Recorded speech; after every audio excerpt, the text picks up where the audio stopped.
ਸ਼੍ਰੀ ਨਾਨਕ ਪਦ ਪੰਕਜ ਬੰਦਨ ਪਦ ਪੰਕਜ ਬੰਦਨ ਸਿਮਰੋ ਅੰਗਦ ਦੋਖ ਨਿਕੰਦਨ ਅਮਰਦਾਸ ਗੁਰ ਹਿਰਦੇ ਧਿਆਵਾਂ ਜੀ ਹਿਰਦੇ ਧਿਆਵਾਂ ਸ਼੍ਰੀ ਗੁਰ ਰਾਮਦਾਸ ਗੁਣ ਗਾਵਾਂ ਸ਼੍ਰੀ ਅਰਜਨ ਬਿਘਨ ਕੇ ਨਾਸ਼ਕ ਜੀ ਬਿਘਨ ਕੇ ਨਾਸ਼ਕ ਹਰ ਗੋਬਿੰਦ ਸ਼ੁਭ ਸੁਮਤ ਪ੍ਰਕਾਸ਼ਕ ਸ਼੍ਰੀ ਹਰਿ ਰਾਏ ਨਮੋ ਕਰ ਜੋਰੀ ਜੀ ਨਮੋ ਕਰ ਜੋਰੀ ਗੁਰ ਹਰਿ ਕ੍ਰਿਸ਼ਨ ਮਨਾਏ ਬਹੋਰੀ ਤੇਗ ਬਹਾਦਰ ਪਰਮ ਕਿਰਪਾਲਾ ਜੀ ਪਰਮ ਕਿਰਪਾਲਾ ਸ਼੍ਰੀ ਗੁਰ ਗੋਬਿੰਦ ਸਿੰਘ ਬਿਸਾਲਾ ਤਰੋਂ ਤਰਾ ਪਰ ਪੁੰਨ ਪੁੰਨ ਸੀਸਾ ਜੀ ਪੁੰਨ ਪੁੰਨ ਸੀਸਾ ਬੰਦੋਂ ਬਾਰ ਬਾਰ ਜਗਦੀਸ਼ਾ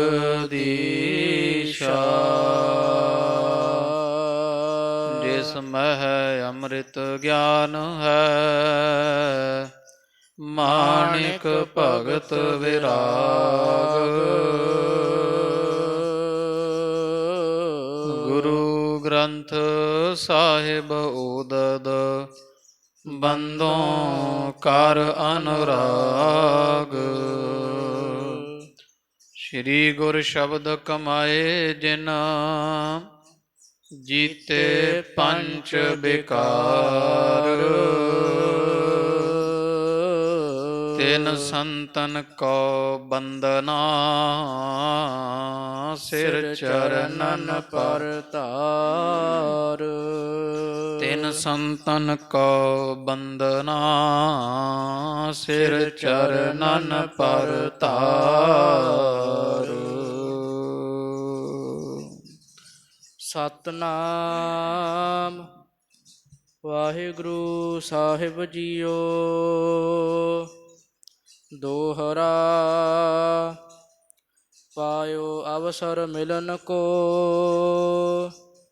ਗਮਨੇ ਹਜ਼ਰਤ ਪਾਸ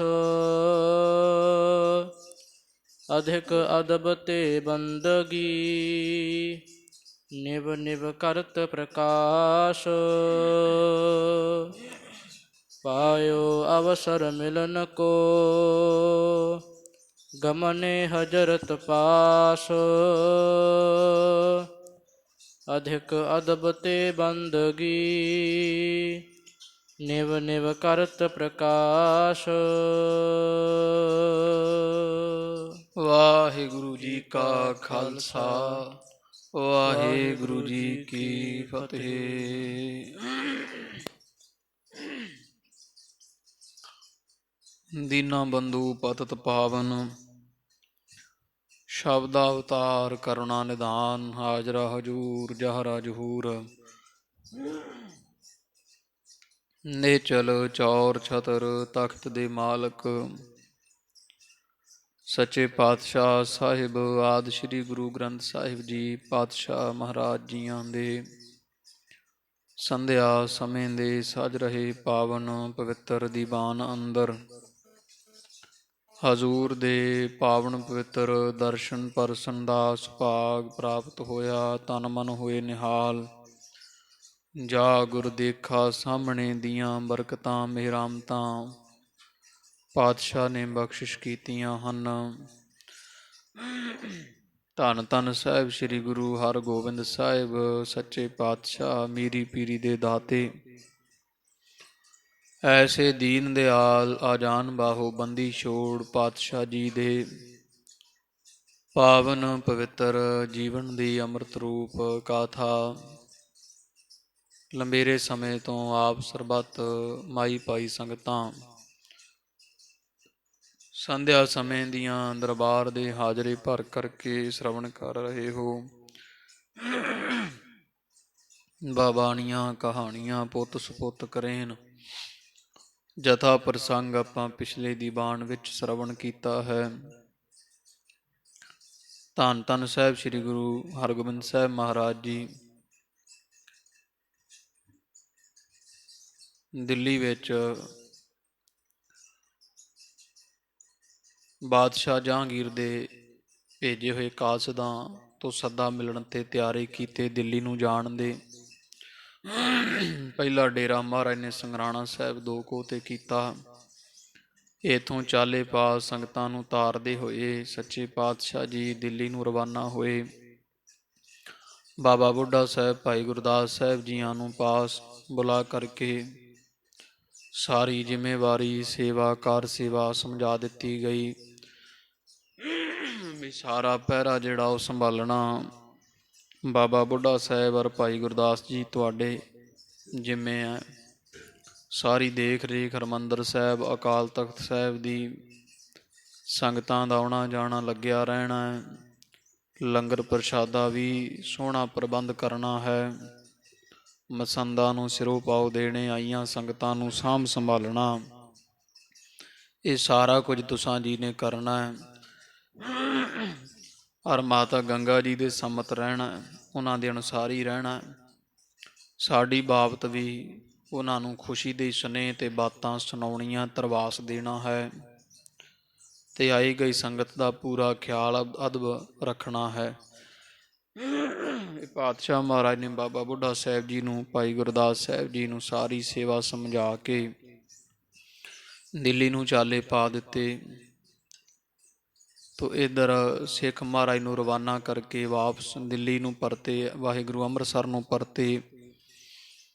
ਮਾਤਾ ਗੰਗਾ ਜੀ ਮਹਾਰਾਜ ਦੇ ਚਾਲਾ ਪਾਉਣ 'ਤੇ ਥੋੜ੍ਹੇ ਗਮਗੀਨ ਹੋ ਗਏ ਸਨ ਅਤੇ ਬਾਬਾ ਬੁੱਢਾ ਸਾਹਿਬ ਜੀਆਂ ਫਿਰ ਧਰਵਾਸ ਦਿੰਦਿਆਂ ਹੋਇਆ ਆਖਿਆ ਸੀ ਕਿ ਮਾਤਾ ਜੀ ਆਪਣੇ ਪੁੱਤਰ ਨੂੰ ਕੋਈ ਸਧਾਰਨ ਮਨੁੱਖ ਨਾ ਜਾਣੋ, ਇਹ ਪਰਮੇਸ਼ਰ ਹਨ ਅਤੇ ਪਰਮੇਸ਼ਰ ਨੂੰ ਕਿਸੇ ਦਾ ਭੈ ਨਹੀਂ। ਸਾਰੇ ਸੰਸਾਰ ਨੂੰ ਬਣਾਉਣ ਢਾਉਣ ਵਾਲੇ ਇਹ ਆਪ ਹਨ। ਤੋ ਬੜੇ ਮਹਾਂਬਲੀ ਸੂਰਮੇ ਹੈ ਸੰਸਾਰ ਵਿੱਚ ਪਾਪ ਦਾ ਨਾਸ਼ ਕਰਨ ਵਾਸਤੇ ਔਰ ਜੀਵਾਂ ਦੀ ਕਲਿਆਣ ਕਰਨ ਵਾਸਤੇ ਇਹਨਾਂ ਦਾ ਅਵਤਾਰ ਹੋਇਆ ਹੈ। ਮਾਤਾ ਗੰਗਾ ਜੀ ਨੂੰ ਬੜੀ ਧਰਵਾਸ ਬੱਝੀ ਔਰ ਚੜ੍ਹਦੀ ਕਲਾ ਵਿੱਚ ਹੋਏ ਸੰਗਤਾਂ ਦੀ ਸੇਵਾ ਸੰਭਾਲ, ਪ੍ਰਸ਼ਾਦਾ ਪਾਣੀ ਤਿਆਰ ਕੀਤਾ ਕਰਵਾਇਆ। ਇਸ ਤੋਂ ਬਾਅਦ ਮਹਾਰਾਜ ਜਦੋਂ 2 ਕੋਹ ਤੋਂ ਦਿੱਲੀ ਨੂੰ ਚੱਲ ਪਏ, ਰਸਤੇ ਦੇ ਵਿੱਚ ਜਿਹੜੀ ਵੀ ਸਾਧ ਸੰਗਤ ਜੀ ਸੰਗਤ ਨੂੰ, ਨਗਰੀ ਨੂੰ, ਪਿੰਡ ਨੂੰ ਪਤਾ ਲੱਗਦਾ ਹੈ ਵੀ ਗੁਰੂ ਹਰਗੋਬਿੰਦ ਸਾਹਿਬ ਜੀ ਇਸ ਰਾਹ ਦਿੱਲੀ ਜਾ ਰਹੇ ਹੈ, ਬੜੀਆਂ ਭੇਟਾਵਾਂ ਲੈ ਲੈ ਕੇ ਸੰਗਤ ਰਾਹ ਵਿੱਚ ਖੜੀ ਹੁੰਦੀ ਹੈ। ਮਹਾਰਾਜ ਸੰਗਤਾਂ ਨੂੰ ਮਿਲਦੇ ਹੋਏ ਉਪਦੇਸ਼ ਬਖਸ਼ਦੇ ਤਾਰਦੇ ਹੋਏ ਜਾ ਰਹੇ ਹੈ। ਸੰਗਤਾਂ ਦੀ ਜਿਹੜੀ ਭੇਟਾ ਕੀਤੀ ਹੋਈ ਹੁੰਦੀ ਕੋਈ ਵੀ ਵਸਤੂ ਮਹਾਰਾਜ ਕਿਸੇ ਤੋਂ ਲਈ ਜਾਂਦੇ ਆ, ਅੰਗੀਕਾਰ ਕਰੀ ਜਾਂਦੇ ਅਤੇ ਕਿਸੇ ਨੂੰ ਵਰਤਾਈ ਜਾਂਦੇ ਹੈ। ਖੁੱਲ੍ਹਾ ਭੰਡਾਰਾ ਹੈ, ਕੋਈ ਮੰਗਣ ਵੀ ਤੁਰਿਆ ਆਉਂਦਾ, ਕੋਈ ਭੇਟਾ ਕਰਨ ਤੁਰਿਆ ਆਉਂਦਾ। ਤੋ ਗੁਰ ਬਿਲਾਸ ਪਾਤਸ਼ਾਹੀ 6ਵੀਂ ਦੇ ਅਨੁਸਾਰ ਮਹਾਰਾਜ ਮਾਲਵੇ ਵਿੱਚ ਦੀ ਗਏ ਸਨ, ਭਾਈ ਕੇ ਡਰੌਲੀ ਵਿੱਚੋਂ ਦੀ ਹੁੰਦੇ ਹੋਏ। ਇੱਥੇ ਚਾਹੇ ਉਹ ਪ੍ਰਸੰਗ ਨਹੀਂ ਆਇਆ, ਮਹਾਰਾਜ ਸਿੱਖੀ ਦਾ ਪ੍ਰਚਾਰ ਕਰਦੇ ਹੋਏ ਮਾਲਵੇ ਦੇ ਵਿੱਚੋਂ ਦੀ ਜੋ ਹੈ ਉਹ ਦਿੱਲੀ ਨੂੰ ਗਏ ਸਨਗੇ। ਤੋ ਇਸ ਤਰ੍ਹਾਂ ਸਾਧ ਸੰਗਤ ਜੀ ਬੇਅੰਤ ਕੌਤਕ ਕਰਦੇ ਹੋਏ ਸੱਚੇ ਪਾਤਸ਼ਾਹ ਜੀ ਦਿੱਲੀ ਪਹੁੰਚੇ। ਵਜ਼ੀਰ ਖਾਨ ਨੂੰ ਮਹਾਰਾਜ ਨੇ ਪੁੱਛਿਆ ਵੀ ਤੇਰੀ ਪਸੰਦੀਦਾ ਸਥਾਨ ਕਿਹੜਾ ਹੈ, ਜਿੱਥੇ ਡੇਰਾ ਕਰਨਾ ਚਾਹੀਦਾ ਹੈ, ਤੂੰ ਦਿੱਲੀ ਦੇ ਰਹਿਣ ਵਾਲਾ ਹੈ। ਤੋ ਇਹ ਵਜ਼ੀਰ ਖਾਨ ਨੇ ਦੱਸਿਆ, ਮਹਾਰਾਜ ਸਿੱਖ ਕਹਿੰਦੇ ਆ ਵੀ ਗੁਰੂ ਨਾਨਕ ਸਾਹਿਬ ਜੀ ਵੀ ਇਸ ਜਗ੍ਹਾ 'ਤੇ ਆਏ ਹੋਏ, ਮਜਨੂ ਟਿੱਲਾ ਜੀ ਦਾ ਨਾਮ ਹੈ, ਅਤੇ ਆਪ ਵੀ ਮਿਹਰ ਕਰੋ ਅਤੇ ਇੱਥੇ ਉਤਾਰਾ ਕਰ ਲਓ, ਪੜਾ ਪਾ ਲਓ। ਜਿਹੜੀ ਜਮਨਾ ਨਦੀ ਪਾਸੋਂ ਕੋਲੋਂ ਲੰਘਦੀ ਹੈ, ਕਿਨਾਰਾ ਹੈ, ਤੋ ਬੜੀ ਰਮਣੀਕ ਜਗ੍ਹਾ, ਉੱਚਾ ਥਾਂ ਹੈ। ਸੰਗਤਾਂ ਨੂੰ ਵੀ ਦਰਸ਼ਨ ਪਰਸਨ ਵਿੱਚ ਕੋਈ ਦੀਵਾਨ ਤੁਹਾਨੂੰ ਸਜਾਉਣ ਵਿੱਚ ਕੋਈ ਪਰੇਸ਼ਾਨੀ ਦਿੱਕਤ ਨਹੀਂ ਆਵੇਗੀ। ਘਾਹ ਪੱਠੇ ਦਾ ਵੀ ਪ੍ਰਬੰਧ ਹੈ। ਤੋ ਇਹ ਮਜਨੂ ਟਿੱਲੇ ਮਹਾਰਾਜ ਨੇ ਪੜਾ ਕੀਤਾ। ਹੁਣ ਤਾਂ ਇਹ ਸ਼ਹਿਰ ਦੇ ਵਿੱਚ ਆ ਚੁੱਕਾ ਹੈ। ਉਹਨਾਂ ਸਮਿਆਂ ਵਿੱਚ ਸਾਧ ਸੰਗਤ ਜੀ ਇਹ ਦਿੱਲੀ ਤੋਂ 3 ਕੋਹ ਬਾਹਰ ਸੀ। ਹੁਣ ਤਾਂ ਪੂਰੀ ਸੰਘਣੀ ਵਸੋਂ ਉੱਥੇ ਨਵੀਂ ਦਿੱਲੀ ਵਸੀ ਹੋਈ ਹੈ। ਉਦੋਂ ਇਹ ਬਾਹਰ ਸੀ 3 ਕੋਹ ਦਿੱਲੀ ਪੁਰਾਣੀ ਤੋਂ। ਤੋ ਉਰੇ ਇੱਧਰ ਵਸੋਂ ਨਹੀਂ ਹੈ ਸੀ, ਇਕਾਂਤ ਸਥਾਨ ਸੀ ਬੜਾ ਸੁੰਦਰ। ਮਹਾਰਾਜ ਨੇ ਪੜਾ ਪਾਇਆ। ਬੇਅੰਤ ਸੰਗਤਾਂ ਮਹਾਰਾਜ ਦੇ ਦਰਸ਼ਨ ਕਰਨ ਪਹੁੰਚ ਰਹੀਆਂ। ਗਰੀਬ ਨਵਾਜ ਸਭ ਸੰਗਤਾਂ ਨੂੰ ਖੱਤਰੀ ਬ੍ਰਾਹਮਣ ਸੂਦ ਵੈਸ ਉਪਦੇਸ਼ 4 ਵਰਨਾ ਕੋ ਸਾਂਝਾ ਦੇ ਸਿਧਾਂਤ ਦੇ ਨਾਲ ਸੁੰਦਰ ਉਪਦੇਸ਼ ਬਖਸ਼ਦੇ ਆ, ਨਾਮ ਬਾਣੀ ਨਾਲ ਜੋੜ ਰਹੇ ਹਨ। ਤੋ ਇਹ ਜਹਾਂਗੀਰ ਵਜ਼ੀਰ ਖਾਂ ਅਤੇ ਕਿੰਚਤ ਬੇਗ ਨੂੰ ਮਹਾਰਾਜ ਨੇ ਆਗਿਆ ਕੀਤੀ, ਸਰੋਹ ਪਾਓ ਦਿੱਤੇ ਵੀ ਤੁਸੀਂ ਬਾਦਸ਼ਾਹ ਜਹਾਂਗੀਰ ਨੂੰ ਖਬਰ ਕਰ ਦਿਓ ਵੀ ਅਸੀਂ ਪਹੁੰਚ ਗਏ ਹਾਂ। ਤੋ ਇਹਨਾਂ ਨੇ ਘਰ ਜਾ ਕਰਕੇ 5 ਇਸ਼ਨਾਨ ਕੀਤੇ, ਸੁੰਦਰ ਪੁਸ਼ਾਕੇ ਪਹਿਨੇ। ਬਾਦਸ਼ਾਹ ਜਹਾਂਗੀਰ ਨੂੰ ਸਾਰੀ ਖਬਰ ਜਿਵੇਂ ਦਿੱਤੀ, ਉਹ ਪ੍ਰਸੰਗ ਇਸ ਤੋਂ ਅਗਲਾ ਅੱਜ ਆਵੇਗਾ। ਜਦੋਂ ਪਹਿਲਾਂ ਦਾ ਪ੍ਰਸੰਗ ਇਹ ਸਾਰਾ ਆਪਾਂ ਸ਼ਰਵਣ ਕੀਤਾ ਹੈ। ਜਿਵੇਂ ਧੰਨ ਗੁਰੂ ਹਰਗੋਬਿੰਦ ਸਾਹਿਬ ਸੱਚੇ ਪਾਤਸ਼ਾਹ ਮਹਾਰਾਜ ਜੀਵਾਂ ਦੀ ਕਲਿਆਣ ਕਰਦੇ ਗਏ। ਇੱਥੇ ਟਿੱਲੇ 'ਤੇ ਮਜਨੂ ਟਿੱਲੇ 'ਤੇ ਇੱਕ ਕੋਈ ਸਾਧੂ ਪੁਰਸ਼ ਰਹਿੰਦਾ ਹੈ। ਉਹਨੇ ਮਹਾਰਾਜ ਸੱਚੇ ਪਾਤਸ਼ਾਹ ਤੋਂ ਮਨ ਦੇ ਕੁਝ ਸੰਸ਼ੇ ਪੁੱਛਣੇ, ਸੰਸਾਰ ਦੀ ਬਾਬਤ ਕੁਝ ਸੰਸ਼ੇ ਪ੍ਰਸ਼ਨ ਕੀਤੇ। ਤੋ ਗੁਰੂ ਹਰਗੋਬਿੰਦ ਸਾਹਿਬ ਮਹਾਰਾਜ ਨੇ ਦੀ ਨਿਸ਼ਾ ਕਰਵਾਈ। ਆਪਣੇ ਬਚਨ ਸੁਣਾ ਕਰਕੇ ਸੰਸਾਰ ਨੂੰ ਸੱਤ ਕਿ ਅਸੱਤ ਇਹ ਸਭ ਦੱਸਣਾ ਕੀਤਾ ਵੀ ਸੱਤ ਕੀ ਅਸੱਤ ਕੀ ਹੈ। ਤੋ ਇਹੋ ਜਿਹਾ ਸੁੰਦਰ ਪ੍ਰਸੰਗ ਅੱਜ ਸਾਧੂ ਨੂੰ ਤਾਰਨੇ ਦਾ ਆ ਰਿਹਾ। ਚਿੱਤ ਬਿਰਤੀ ਇਕਾਗਰ ਕਰੀਏ। ਧੰਨ ਗੁਰੂ ਹਰਗੋਬਿੰਦ ਸਾਹਿਬ ਸੱਚੇ ਪਾਤਸ਼ਾਹ ਜੀ ਨੂੰ ਹਿਰਦੇ ਵਸਾਉਂਦਿਆਂ ਹੋਇਆਂ ਆਖੋ ਜੀ ਸਤਿਨਾਮ ਸ਼੍ਰੀ ਵਾਹਿਗੁਰੂ ਸਾਹਿਬ ਜੀ। ਸਤਿਨਾਮ ਸ਼੍ਰੀ ਵਾਹਿਗੁਰੂ ਸਾਹਿਬ ਜੀ। ਦੋਹਰਾ ਪਾਇਓ ਅਵਸਰ ਮਿਲਨ ਕੋ। ਤੋ ਇਹ 2 ਵਜ਼ੀਰ ਖਾਂ ਤੇ ਇੱਕ ਕਿੰਚਤ ਬੇਗ ਦੋਵੇਂ ਜਰਨੈਲ ਬਾਦਸ਼ਾਹ ਜਹਾਂਗੀਰ ਨੂੰ ਦੱਸਣ ਵਾਸਤੇ ਪਹੁੰਚੇ। ਮਹਿਲ ਵਿੱਚ ਵੀ ਆ ਗਏ ਹੈ ਗੁਰੂ ਹਰਗੋਬਿੰਦ ਸਾਹਿਬ ਜੀ। ਤੋ ਮੌਕਾ ਲੱਭਦੇ ਹੈ ਵੀ ਕਦੋਂ ਬਾਦਸ਼ਾਹ ਜਹਾਂਗੀਰ ਨੂੰ ਮਿਲਿਆ ਜਾਵੇ। ਗਮਨੇ ਹਜ਼ਰਤ ਪਾਸ। ਜਦੋਂ ਹੀ ਸਮਾਂ ਮਿਲਿਆ ਇਹ ਦੋਵੇਂ ਹਜ਼ਰਤ ਕਹੀਏ ਇਹ ਬਾਦਸ਼ਾਹ ਜਹਾਂਗੀਰ ਦੇ ਪਾਸ ਪਹੁੰਚੇ ਹਨ। ਅਧਿਕ ਅਦਬ ਤੇ ਬੰਦਗੀ। ਬੜਾ ਸਤਿਕਾਰ ਕਰਦਿਆਂ ਹੋਇਆਂ ਇਹਨਾਂ ਨੇ ਸਲਾਮ ਕੀਤੀ ਝੁਕ ਕਰਕੇ। ਨਿਵ ਨਿਵ ਕਰਤ ਪ੍ਰਕਾਸ਼। ਬਾਦਸ਼ਾਹ ਜਹਾਂਗੀਰ ਨੂੰ ਨਿਵ ਨਿਵ ਕੇ ਬੰਦਗੀ ਸਲਾਮ ਜਿਹੜੀ ਹੁੰਦੀ ਇਹਨਾਂ ਦੀ ਸਲਾਮੇ ਲੇਕਮ ਉਹ ਕਰਨਾ ਕੀਤੀ ਹੈ। ਚੌਪਈ ਨਮਰੀ ਹੋਤ ਗਏ ਜਬ ਨੇਰੇ। ਤੋ ਸਲਾਮ ਕਰਦੇ ਹੋਏ ਇਹ ਦੋਵੇਂ ਵਜ਼ੀਰ ਖਾਂ ਤੇ ਕਿੰਚਤ ਬੇਗ ਜਦੋਂ ਬਾਦਸ਼ਾਹ ਦੇ ਲਾਗੇ ਪਹੁੰਚੇ ਹਨ। ਜਹਾਂਗੀਰ ਇਨ ਦਿਸ਼ ਦ੍ਰਿਗ ਫੇਰੇ। ਤੋ ਬਾਦਸ਼ਾਹ ਜਹਾਂਗੀਰ ਨੇ ਇਹਨਾਂ ਦੋਹਾਂ ਨੂੰ ਜਦੋਂ ਆਉਂਦਿਆਂ ਵੇਖਿਆ ਹੈ। ਦੇਖਤ ਬੋਲਿਓ ਸ਼ਾਹੋ ਸੁਜਾਨ। ਜਿਹੜਾ ਸੁਜਾਨ ਕਹੀਏ ਸਿਆਣਾ ਬਾਦਸ਼ਾਹ ਜਹਾਂਗੀਰ ਚਤੁਰ ਚਲਾਕ ਹੈ ਨੀਤੀ ਵਿੱਚ। ਬਾਦਸ਼ਾਹ ਜਹਾਂਗੀਰ ਇਹਨਾਂ ਦੋਵਾਂ ਨੂੰ ਆਉਂਦਿਆਂ ਹੋਇਆਂ ਵੇਖ ਕੇ ਬੋਲਿਆ ਹੈ। ਖਾਂ ਵਜ਼ੀਰ ਢਿਗ ਆਓ ਬਖਾਨ। ਉਹ ਆਓ ਵਜ਼ੀਰ ਖਾਂ ਆਓ ਸਾਡੇ ਪਾਸ ਇੱਥੇ ਲਾਗੇ ਆ ਜਾਓ। ਸ਼੍ਰੀ ਜਗ ਗੁਰ ਅਰਜਨ ਕੇ ਨੰਦ। ਤੇ ਜਰਾ ਸਾਨੂੰ ਦੱਸੋ ਅਸੀਂ ਤੁਹਾਨੂੰ ਉਡੀਕਦੇ ਸੀ ਕਿ ਕਿੰਨੇ ਦਿਨਾਂ ਦੇ ਵੀ ਜਗ ਦੇ ਗੁਰੂ ਮਾਲਕ ਧੰਨ ਗੁਰੂ ਅਰਜਨ ਦੇਵ ਸਾਹਿਬ ਮਹਾਰਾਜ ਦੇ ਸਾਹਿਬਜ਼ਾਦੇ, ਨਾਮ ਜਿਨ੍ਹਾਂ ਸ਼੍ਰੀ ਹਰਗੋਬਿੰਦ, ਜਿਨ੍ਹਾਂ ਦਾ ਨਾਮ ਧੰਨ ਸ੍ਰੀ ਗੁਰੂ ਹਰਗੋਬਿੰਦ ਸਾਹਿਬ ਕਰਕੇ ਪ੍ਰਗਟ ਪ੍ਰਤੱਖ ਹੈ। ਗੁਰਤਾ ਗਾਦੀ ਪਰ ਅਬ ਬੈਸੇ, ਜਿਹੜੇ ਗੁਰੂ ਨਾਨਕ ਪਾਤਸ਼ਾਹ ਦੀ ਗੁਰਤਾ ਗੱਦੀ ਤੇ ਹੁਣ 6ਵੇਂ ਥਾਂ ਬੈਠੇ ਹਨ।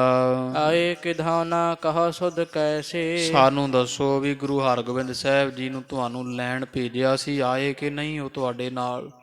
ਜੇ ਆ ਗਏ ਹੈ ਕਿ ਨਹੀਂ ਆ ਗਏ, ਕੀ ਖਬਰ ਹੈ ਉਹਨਾਂ ਦੇ ਆਉਣ ਦੀ ਬਾਬਤ? ਖਾਂ ਵਜੀਰ ਕਰ ਜੋਰ ਅਗਾਰੀ, ਤੋ ਵਜ਼ੀਰ ਖਾਂ ਬਾਦਸ਼ਾਹ ਦੇ ਅੱਗੇ ਹੱਥ ਜੋੜ ਕਰਕੇ ਬੋਲਿਆ ਹੈ, ਚਾਤੁਰਤਾ ਜੁਤ ਕਿਰਾ ਉਚਾਰੀ, ਤੇ ਬੜੀ ਚੁਸਤੀ ਚਲਾਕੀ ਦੇ ਨਾਲ ਜਾਂ ਬੜੀ ਸਿਆਣਪ ਦੇ ਨਾਲ ਨਾ ਵਜ਼ੀਰ ਖਾਂ ਨੇ ਬਾਦਸ਼ਾਹ ਜਹਾਂਗੀਰ ਨੂੰ ਇਹ ਬਚਨ ਉਚਾਰਿਆ, ਕਿਉਂਕਿ ਜਹਾਂਗੀਰ ਦੇ ਅੰਦਰ ਮੈਲ ਤੇ ਭਰੀ ਹੋਈ ਸੀ ਈਰਖਾ ਗੁਰੂ ਘਰ ਦੇ ਵਾਸਤੇ। ਤੇ ਇਹ ਸਿਆਣਾ ਵਜ਼ੀਰ ਖਾਂ ਪਹਿਲਾਂ ਇਹਨੇ ਸੋਭਾ ਦੇ ਬਚਨ ਕਹੇ ਗੁਰੂ ਹਰਗੋਬਿੰਦ ਸਾਹਿਬ ਬਾਬਤ, ਵੀ ਬਾਦਸ਼ਾਹ ਨੂੰ ਪਤਾ ਲੱਗ ਜਾਵੇ ਵੀ ਗੁਰੂ ਹਰਗੋਬਿੰਦ ਸਾਹਿਬ ਜੀ ਕੌਣ ਹੈ। ਤੋ ਬੜੀ ਸਿਆਣਪ ਤੇ ਚਾਤੁਰਤਾ ਦੇ ਨਾਲ ਵਜ਼ੀਰ ਖਾਂ ਇਉਂ ਦੱਸਣ ਲੱਗਿਆ ਬਾਦਸ਼ਾਹ ਨੂੰ, ਬੈ ਮਹਿ ਅਲਪ ਬ੍ਰਿਧ ਬੁਧ ਮਾਹੀ, ਕਿ ਹੇ ਜਹਾਂਪਨਾਹ ਸੱਚ ਜਾਣੋ, ਅਸੀਂ ਗੁਰੂ ਹਰਗੋਬਿੰਦ ਸਾਹਿਬ ਨੂੰ ਤੁਹਾਡੇ ਇਕੱਲੇ ਤੇ ਮੈਂ ਦਰਸ਼ਨ ਕੀਤੇ ਆ। ਉਮਰ ਉਹਨਾਂ ਦੀ ਬੇਸ਼ੱਕ ਥੋੜ੍ਹੀ ਹੈ, ਉਮਰ ਦੇ ਥੋੜ੍ਹੇ ਹੈ, ਪਰ ਬੁੱਧੀ ਦੇ ਬੜੇ ਵੱਡੇ ਹਨ, ਬੜੇ ਸਿਆਣੇ ਹਨ। ਢੀਲ ਬਿਲੰਦ ਔਰ ਅਸਨਾਹੀ, ਤੇ ਉਹਨਾਂ ਵਰਗਾ ਸੰਸਾਰ ਤੇ ਸਰੀਰ ਹੋਰ ਕੋਈ ਨਹੀਂ, ਬਹੁਤ ਬੜੀ ਤੇ ਬੜੇ ਤਗੜੇ ਭਾਰੇ ਸਰੀਰ ਦੇ, ਬੜਾ ਡੀਲ ਡੌਲ ਤਗੜਾ ਸਰੀਰ ਹੈ। ਪ੍ਰਿਯ ਮੂਰਤ ਸੂਰਤ ਅਤ ਸੁੰਦਰ, ਤੇ ਪ੍ਰੇਮ ਦੀ ਮੂਰਤ ਹੈ, ਸੋਭਾ ਬੇਅੰਤ ਹੈ ਸਰੀਰ, ਤੇ ਉਹਨਾਂ ਦਾ ਚਿਹਰਾ ਮੋਹਰਾ ਨੈਣ ਨਕਸ਼, ਤੇ ਉਹਨਾਂ ਦਾ ਜਿਹੜਾ ਸਰੀਰ ਦੀ ਬਣਤਰ ਹੈ, ਉਹਨਾਂ ਦਾ ਮੁਖ ਹੈ, ਸਰੂਪ ਹੈ, ਉਹ ਬਹੁਤ ਸੁੰਦਰ ਹੈ। ਸਾਰੇ ਸੰਸਾਰ ਵਿੱਚ ਇਹੋ ਜਿਹਾ ਸਰੂਪ ਕਿਸੇ ਹੋਰ ਦਾ ਨਹੀਂ ਹੈ। ਸਾਹਿਬ ਕਰਾਮਾਤ ਗੁਣ ਮੰਦਿਰ, ਤੇ ਸਾਹਿਬੇ ਕਰਾਮਾਤ ਹਨ, ਕਰਾਮਾਤਾਂ ਨਾਲ ਭਰੇ ਹੋਏ ਆ, ਰੋਮ ਰੋਮ ਵਿੱਚ ਕਰਾਮਾਤ ਹੈ, ਬੇਅੰਤ ਗੁਣਾਂ ਦੇ ਘਰ ਹਨ। ਕਰਿਓ ਬਿਲੋਕਣ ਜਬ ਹਮ ਜਾਏ, ਤੁਸੀਂ ਸਾਨੂੰ ਭੇਜਿਆ ਤੇ ਜਦੋਂ ਅਸੀਂ ਅੰਮ੍ਰਿਤਸਰ ਪਹੁੰਚ ਕੇ ਗੁਰੂ ਹਰਗੋਬਿੰਦ ਸਾਹਿਬ ਦੇ ਦਰਸ਼ਨ ਕੀਤੇ, ਤੁਮਰੀ ਦਿਸ਼ ਤੇ ਕਹਿਓ ਸੁਨਾਏ, ਤੇ ਤੁਹਾਡਾ ਬਾਦਸ਼ਾਹ ਜਿਹੜਾ ਸੁਨੇਹਾ ਸੀ ਉਹਨਾਂ ਨੂੰ ਲੈ ਕੇ ਆਉਣ ਦਾ, ਜਦੋਂ ਅਸੀਂ ਹਰਗੋਬਿੰਦ ਸਾਹਿਬ ਨੂੰ ਸੁਣਾਇਆ ਸੀ, ਕਿਰਪਾ ਦ੍ਰਿਸ਼ਟ ਕੋ ਠਾਣ ਮਹਾਨਾ, ਤੇ ਉਹਨਾਂ ਨੇ ਸਾਡੇ ਆਇਆਂ ਦੀ ਲਾਜ ਰੱਖੀ ਤੇ ਬੜੀ ਕਿਰਪਾ ਮਿਹਰ ਭਰੀ ਦ੍ਰਿਸ਼ਟੀ ਸਾਡੇ ਤੇ ਪਾਉਣਾ ਕੀਤੀ। ਜਿਮ ਹਮ ਭਣਿਓ ਸੁਣਿਓ ਤਿਮ ਮਾਨਾ, ਤੇ ਜਿਵੇਂ ਅਸੀਂ ਬਚਨ ਕਹੇ ਨਾ ਤੁਹਾਡੇ ਆਖੇ ਹੋਏ ਗੁਰੂ ਹਰਗੋਬਿੰਦ ਸਾਹਿਬ ਨੂੰ ਸੁਣਾਏ, ਉਹਨਾਂ ਨੇ ਇੱਕ ਵਾਰੀ ਵੀ ਨਾ ਕੀਤੀ। ਤੋ ਪਾਤਸ਼ਾਹ ਗੁਰੂ ਹਰਗੋਬਿੰਦ ਸਾਹਿਬ ਜੀਆਂ ਸਾਡੇ ਬਚਨ ਵੀ ਮੰਨੇ ਤੇ ਸਾਡੇ ਨਾਲ ਦਿੱਲੀ ਆਉਣ ਵਾਸਤੇ ਵੀ ਤਿਆਰ ਹੋ ਗਏ ਸਨ। ਹੋਏ ਅਸਵਾਰ ਆਪ ਚੱਲ ਆਏ, ਤੇ ਆਪ ਆਪਣੇ ਸੂਰਮਿਆਂ ਦੇ ਨਾਲ ਤਿਆਰ ਬਰ ਤਿਆਰ ਹੋ ਕੇ ਘੋੜੇ ਤੇ ਚੜ੍ਹ ਸਾਡੇ ਨਾਲ ਤੁਰ ਪਏ ਸਨ। ਆਣ ਸੋ ਉਤਰੇ ਮਜਨੂ ਥਾਏ, ਤੇ ਹੁਣ ਇਸ ਵਕਤ ਬਾਦਸ਼ਾਹ ਜਹਾਂਪਨਾਹ ਗੁਰੂ ਹਰਗੋਬਿੰਦ ਸਾਹਿਬ ਜੀ ਮਜਨੂ ਟਿੱਲੇ ਦਿੱਲੀ ਨਗਰ ਦੇ ਬਾਹਰ ਉਹਨਾਂ ਨੇ ਉਤਾਰਾ ਕੀਤਾ ਹੈ। ਸੁਣਤ ਸਾਹੋ ਬਹੁ ਭਇਓ ਪ੍ਰਸੰਨ, ਸੁਣ ਕੇ ਬਾਦਸ਼ਾਹ ਜਹਾਂਗੀਰ ਸੰਗਤ ਜੀ ਬਹੁਤ ਪ੍ਰਸੰਨ ਹੋਇਆ, ਖੁਸ਼ ਹੋਇਆ ਹੈ। ਕਹਿਓ ਵਜ਼ੀਰ ਖਾਨ ਕੋ ਧੰਨ, ਤੇ ਆਖਿਆ ਵਜ਼ੀਰ ਖਾਂ ਤੂੰ ਤਾਂ ਧੰਨ ਹੈ ਭਾਈ, ਸ਼ਾਬਾਸ਼ ਦੇਣਾ ਕੀਤੀ ਹੈ। ਮੁਝ ਢਿਗ ਕਰਤ ਹੁਤੇ ਨਰ ਚਾਰੀ, ਸੱਚ ਜਾਣ ਵਜ਼ੀਰ ਖਾਂ, ਤੇਰੇ ਜਾਣ ਮਗਰੋਂ ਨਾ ਸਾਡੇ ਕੋਲ ਚੰਦੂ ਵਰਗੇ ਤੇ ਚੰਦੂ ਦੇ ਕੁਝ ਪਾਲਤੂ ਲੋਕ ਗੁਰੂ ਹਰਗੋਬਿੰਦ ਸਾਹਿਬ ਦੀ ਬੜੀ ਨਿੰਦਾ ਤੇ ਚੁਗਲੀ ਕਰਦੇ ਰਹੇ ਆ ਜਦੋਂ ਦਾ ਤੈਨੂੰ ਭੇਜਿਆ ਹੈ। ਗੁਰੂ ਨ ਹੈ ਨਿਕਟ ਤੁਮਾਰੀ, ਤੇ ਸਾਡੇ ਕੋਲੇ ਹੀ ਕਹਿੰਦੇ ਆ ਵੀ ਗੁਰੂ ਨਹੀਂ ਆਉਣਗੇ ਤੁਹਾਡੇ ਕੋਲ, ਗੁਰੂ ਹਰਗੋਬਿੰਦ ਸਾਹਿਬ ਨੇ ਨਹੀਂ ਆਉਣਾ, ਤੁਸੀਂ ਬੇਸ਼ੱਕ ਸੁਨੇਹਾ ਭੇਜਿਆ, ਪਰ ਚੰਦੂ ਵਰਗੇ ਮੈਨੂੰ ਕਹਿੰਦੇ ਰਹੇ ਵੀ ਤੁਹਾਡੇ ਕੋਲ ਕਦੇ ਗੁਰੂ ਹਰਗੋਬਿੰਦ ਸਾਹਿਬ ਨਹੀਂ ਆਉਣਗੇ ਚੱਲ ਕੇ। ਕਿੰਚ ਬੇਗ ਅਰ ਖਾਨ ਵਜ਼ੀਰ, ਤੇ ਮੈਨੂੰ ਕਹਿੰਦੇ ਰਹੇ ਚੰਦੂ ਵਰਗੇ ਵੀ ਤੁਸੀਂ ਕਿੰਚਤ ਬੇਗ ਨੂੰ ਭੇਜਿਆ, ਚਾਹੇ ਵਜ਼ੀਰ ਖਾਂ ਵਰਗਿਆਂ ਨੂੰ ਵੀ ਭੇਜ ਦਿੱਤਾ ਹੈ। ਛੂਛੇ ਹਟ ਆਵਹਿ ਤੁਮ ਤੀਰ, ਪਰ ਬਾਦਸ਼ਾਹ ਵੇਖਿਆ ਜੇ ਖਾਲੀ ਮੁੜ ਕੇ ਆਉਣਗੇ ਇਹਨਾਂ ਦੇ ਨਾਲ ਗੁਰੂ ਹਰਗੋਬਿੰਦ ਸਾਹਿਬ ਜੀ ਕਦੇ ਇੱਥੇ ਦਿੱਲੀ ਨਹੀਂ ਆਉਣਗੇ। ਤਿਨ ਤੇ ਸੁਣ ਮੈਂ ਮਾਨਤ ਰਹਿਓ, ਤੇ ਮੈਂ ਵੀ ਮੰਨ ਜਾਂਦਾ ਸੀ, ਮੈਂ ਵੀ ਗੁਰੂ ਹਰਗੋਬਿੰਦ ਸਾਹਿਬ ਮਨਾਂ ਨਾਲ ਈਰਖਾ ਤੇ ਦਵੈਸ਼ ਰੱਖਣ ਲੱਗਿਆ ਸੀ ਮਨ ਵਿੱਚ। ਮੈਂ ਵੀ ਉਹਨਾਂ ਦੇ ਗੱਲਾਂ ਵਿੱਚ ਆਉਂਦਾ ਰਿਹਾ ਵੀ ਵਾਕਿਆ ਹੀ ਸੱਚਮੁੱਚ ਉਹਨਾਂ ਨੇ ਸਾਡੇ ਪਾਸ ਨਹੀਂ ਆਉਣਾ ਹੈ। ਇਸ ਮਹਤਵ ਬੁੱਧ ਕੋ ਬਲ ਲਹਿਓ। ਤੇ ਜੇ ਉਹ ਆ ਗਏ ਹੈ ਤੇ ਇਹਦੇ ਵਿੱਚ ਵਜ਼ੀਰ ਖਾਂ ਤੇਰੇ ਸ਼ਾਬਾਸ਼ ਹੈ। ਤੇਰੀ ਬੁੱਧ ਦਾ ਬਲ ਸਦਕੇ ਜਾਈਏ, ਤੇਰੇ ਬੁੱਧ ਬਲ ਦੇ ਤੂੰ ਗੁਰੂ ਹਰਗੋਬਿੰਦ ਸਾਹਿਬ ਨੂੰ ਇੱਥੇ ਲੈ ਕੇ ਆਇਆ ਹੈ। ਆਛੀ ਭਈ ਗੁਰੂ ਚਲ ਤੇ ਆਏ। ਇਹ ਚੰਗਾ ਹੋਇਆ ਜੇ ਗੁਰੂ ਹਰਗੋਬਿੰਦ ਸਾਹਿਬ ਜੀ ਚੱਲ ਕੇ ਆ ਗਏ ਹਨ ਤਾਂ ਗਣ ਦੋਸ਼ਣ ਤੇ ਮੋਹਿ ਬਚਾਏ। ਮੈਨੂੰ ਬੜੇ ਦੋਸ਼ਾਂ ਤੋਂ ਬਚਾ ਲੈਣਗੇ, ਕਿਉਂਕਿ ਚੰਦੂ ਵਰਗੇ ਚੁਗਲੀ ਕਰਦੇ ਸਨ ਤੇ ਅਸੀਂ ਫੌਜ ਚੜਾਉਣੀ ਸੀ। ਤੋ ਨਿਯਾਮ ਇਥੋਂ ਦੇ ਕਾਨੂੰਨ ਦੇ ਅਨੁਸਾਰ ਸਾਨੂੰ ਫੌਜ ਅੰਮ੍ਰਿਤਸਰ ਸਾਹਿਬ ਚੜਾਉਣੀ ਪੈਣੀ ਸੀ। ਪਰ ਵਜ਼ੀਰ ਖਾਂ ਤੂੰ ਗੁਰੂ ਹਰਗੋਬਿੰਦ ਸਾਹਿਬ ਨੂੰ ਇੱਥੇ ਲਿਆ ਕੇ ਹੁਣ ਕੋਈ ਸੰਸਾ ਨਹੀਂ ਰਵੇਗਾ, ਬਹਿ ਕੇ ਗੱਲਬਾਤ ਹੋ ਜਾਵੇਗੀ, ਇਹਦੇ ਨਾਲ ਦੀ ਰੀਸ ਨਹੀਂ। ਔਰ ਬੜੇ ਦੋਸ਼ ਕਰਨ ਤੋਂ, ਗੁਨਾਹ ਕਰਨ ਤੋਂ ਤੂੰ ਸਾਨੂੰ ਬਚਾ ਲਿਆ ਹੈ। ਅਬ ਸਭ ਭਾਂਤ ਕਰਹੁ ਤਿਨ ਸੇਵਾ। ਤੇ ਹੁਣ ਉੱਥੇ ਰਹਿ ਕੇ ਨਾ ਹਾਜ਼ਰ ਤੇ ਹਰੇਕ ਤਰ੍ਹਾਂ ਦੇ ਨਾਲ ਪਾਤਸ਼ਾਹ ਦੀ ਸੇਵਾ ਕਰਨੀ ਹੈ। ਹਰ ਖਾਵਹੁ ਨੀਕੇ ਗੁਰਦੇਵਾ। ਤੇ ਗੁਰੂ ਹਰਗੋਬਿੰਦ ਸਾਹਿਬ ਨੂੰ ਖੁਸ਼ ਪ੍ਰਸੰਨ ਹਿਰਦੇ ਕਰਕੇ ਰੱਖਣਾ। ਤੋ ਬਾਦਸ਼ਾਹ ਜਹਾਂਗੀਰ ਨੇ ਸਾਧ ਸੰਗਤ ਜੀ ਵਜ਼ੀਰ ਖਾਂ ਦੇ ਹੱਥ ਖਜ਼ਾਨੇ 'ਚੋਂ ਖਰਚ ਵੀ ਭੇਜਿਆ ਸੀ, ਪਰ ਪਾਤਸ਼ਾਹ ਗੁਰੂ ਹਰਗੋਬਿੰਦ ਸਾਹਿਬ ਮਹਾਰਾਜ ਨੇ ਲੈਣ ਤੋਂ ਮਨ੍ਹਾ ਕਰ ਦਿੱਤਾ ਸੀ ਵੀ ਸਾਡੀ ਰੋਜੀ ਰੋਟੀ ਦਾ ਫਿਕਰ ਕਰਤਾਰ ਗੁਰੂ ਨਾਨਕ ਸਾਹਿਬ ਮਹਾਰਾਜ ਨੂੰ ਹੈ। ਤੋ ਇਸੇ ਤਰ੍ਹਾਂ ਹੋਇਆ। ਕੁਝ ਸਮੇਂ ਬਾਅਦ ਸੰਗਤਾਂ ਬੇਅੰਤ ਭੇਟਾਵਾਂ ਲੈ ਲੈ ਕੇ ਪਹੁੰਚਣ ਲੱਗੀਆਂ ਸਨ। ਤੋ ਸੱਚੇ ਪਾਤਸ਼ਾਹ ਮਹਾਰਾਜ ਦੀ ਬਾਬਤ ਜਹਾਂਗੀਰ ਕਹਿੰਦਾ ਕਿ ਉਹਨਾਂ ਦਾ ਖਾਸ ਤੁਸਾਂ ਨੇ ਖਿਆਲ ਰੱਖਣਾ ਹੈ। ਹਮ ਸੋ ਮੇਲ ਕਰਾਵਹੁ ਕਾਲੀ। ਤੇ ਕੱਲ੍ਹ ਨੂੰ ਤੁਸਾਂ ਨੇ ਗੁਰੂ ਹਰਗੋਬਿੰਦ ਸਾਹਿਬ ਨੂੰ ਇੱਥੇ ਲੈ ਕੇ ਆਉਣਾ, ਸਾਡਾ ਮੇਲ ਕਰਵਾਉਣਾ ਹੈ। ਸਭ ਤੇ ਗੁਰ ਗਾਦੀ ਸੋ ਵਿਸਾਲੀ। ਕਿਉਂਕਿ ਇਹ ਜਿਹੜਾ ਤਖਤ ਹੈ ਨਾ ਗੁਰੂ ਨਾਨਕ ਪਾਤਸ਼ਾਹ ਦੇ ਘਰ ਦੀ ਗੱਦੀ, ਇਹ ਸਾਰਿਆਂ ਤੋਂ ਉੱਚੀ ਤੇ ਸੁੱਚੀ ਹੈ। ਇਮ ਕਹਿ ਉਠਿਓ ਸਭਾ ਤਜ ਸ਼ਾਹੂ। ਤੋ ਸਭਾ ਮੁਲਤਵੀ ਕਰਕੇ ਬਾਦਸ਼ਾਹ ਜਹਾਂਗੀਰ ਉੱਠ ਕੇ ਆਪਣੇ ਆਰਾਮਗਾਹ ਵਿੱਚ ਜਾ ਪਹੁੰਚਿਆ। ਖਾਂ ਵਜ਼ੀਰ ਆਇਆ ਗੁਰ ਪਾਹੂ। ਤੇ ਵਜ਼ੀਰ ਖਾਂ ਕਿੰਚਤ ਬੇਗ ਮੁੜੇ ਮਹਿਲ ਚੋਂ, ਤੇ ਵਜ਼ੀਰ ਖਾਂ ਫੇਰ ਗੁਰੂ ਹਰਗੋਬਿੰਦ ਸਾਹਿਬ ਮਹਾਰਾਜ ਪਾਸ ਪਹੁੰਚ ਗਿਆ ਮਜਨੂ ਟਿੱਲੇ। ਸ਼ਾਹੋ ਬਿਰਤਾਂਤ ਭਇਓ ਸੋ ਭਾਖਾ। ਤੇ ਬਾਦਸ਼ਾਹ ਦੀ ਸਾਰੀ ਗੱਲਬਾਤ ਆ ਕਰਕੇ ਪਾਤਸ਼ਾਹ ਗੁਰੂ ਹਰਗੋਬਿੰਦ ਸਾਹਿਬ ਨੂੰ ਦੱਸੀ ਹੈ। ਕਰਹਿ ਪ੍ਰਾਤ ਮਿਲਬੇ ਅਭਿਲਾਖਾ। ਵੀ ਮਹਾਰਾਜ ਬਾਦਸ਼ਾਹ ਨੇ ਤੁਹਾਡੇ ਨਾਲ ਮਿਲਣ ਦੀ ਇੱਛਾ ਜ਼ਾਹਰ ਕੀਤੀ, ਕੱਲ੍ਹ ਦਾ ਸਮਾਂ ਰੱਖਿਆ ਮੁਲਾਕਾਤ ਦਾ। ਤਬ ਲਾਓ ਜਾਮ ਦਿਵਸ ਰਹਿ ਗਇਓ। ਤੇ ਇੰਨੇ ਨੂੰ ਪਹਿਰ ਕੁ ਦਿਨ ਕਵੀ ਜੀ ਕਹਿੰਦੇ ਰਹਿ ਗਿਆ ਸੀ। ਜਦੋਂ ਵਜ਼ੀਰ ਖਾਂ ਆਇਆ ਨਾ ਮਹਾਰਾਜ ਦੇ ਪਾਸ ਸੁਨੇਹਾ ਲੈ ਕੇ, ਜਹਾਂਗੀਰ ਮਿਲੇਗਾ ਤੁਹਾਨੂੰ ਕੱਲ੍ਹ ਨੂੰ, ਦਰਸ਼ਨਾਂ ਦੀ ਇੱਛਾ ਰੱਖੀ ਆ ਉਹਨੇ। ਤੇ ਇੱਕ ਪਹਿਰ ਜਿਹੜਾ ਬਾਕੀ ਸਮਾਂ ਰਹਿ ਗਿਆ ਸੀ, ਸਾਰਾ ਦਿਨ ਢਲ ਚੁੱਕਾ ਸੀ। ਗੁਰ ਆਏ ਸੰਗਤ ਸੁਨ ਲਿਓ। ਤੇ ਸ਼ਾਮ ਦਾ ਸਮਾਂ ਜਦੋਂ ਹੋਇਆ ਤੇ ਦਿੱਲੀ ਦੀ ਸੰਗਤ ਨੇ ਸੁਣਿਆ ਵੀ ਧੰਨ ਗੁਰੂ ਹਰਗੋਬਿੰਦ ਸਾਹਿਬ ਜੀ ਦਿੱਲੀ ਆਏ ਹੋਏ ਮਜਨੂ ਟਿੱਲੇ ਠਹਿਰੇ ਹਨ। ਲਗ ਵਿਸਾਲ ਗੁਰ ਸਿੱਖ ਨਰ ਨਾਰੀ। ਤੋ ਜਿੰਨੇ ਸਿੱਖ ਹੈ, ਕੋਈ ਛੋਟੇ ਭੇਟਾਵਾਂ ਲੈ ਕਰਕੇ, ਵੱਡੇ ਜਾਂ ਬੱਚੇ ਬੁੱਢੇ, ਮਾਈ ਭਾਈ, ਸਾਰੀਆਂ ਸੰਗਤਾਂ ਜਿੰਨੀਆਂ ਦਿੱਲੀ ਤੇ ਨਾਲ ਨਾਲ ਵਸਣ ਵਾਲੀਆਂ ਹਨ, ਮਿਲ ਕਰ ਸਗਰੇ ਪੁਰੀ ਮਝਾਰੀ। ਸਾਰੀਆਂ ਸੰਗਤਾਂ ਜਥਾ ਬਣਾ ਕੇ ਨਗਰ ਦੇ ਵਿੱਚ ਜਿੰਨੀ ਸੰਗਤ ਇਕੱਠੀ ਹੋ ਕਰਕੇ ਔਰ ਆਨੰਦ ਧਰ ਕਰ ਚੱਲ ਆਏ। ਹਿਰਦੇ ਵਿੱਚ ਬੜਾ ਆਨੰਦ ਧਾਰ ਕੇ ਦਰਸ਼ਨ ਕਰਨ ਦੀ ਲਾਲਸਾ ਰੱਖ ਕੇ ਦਿੱਲੀ ਦੀ ਸਾਰੀ ਸੰਗਤ ਇਕੱਠੀ ਹੋ ਕੇ ਪਾਤਸ਼ਾਹ ਦੇ ਪਾਸ ਪਹੁੰਚਣ ਲੱਗੀ ਹੈ। ਅਗਰ ਮਸੰਦ ਸਿੱਖ ਸਮੁਦਾਏ। ਅੱਗੇ ਦਿੱਲੀ ਦੇ ਜਿਹੜੇ ਮਸੰਦ ਸਿੱਖ, ਮੋਹਰੀ ਸਿੱਖ ਹੈ ਉਹ ਹੈ, ਤੇ ਉਹਨਾਂ ਦੇ ਮਗਰ ਬੇਅੰਤ ਸਿੱਖ ਸੰਗਤਾਂ ਆ ਰਹੀਆਂ ਹਨ।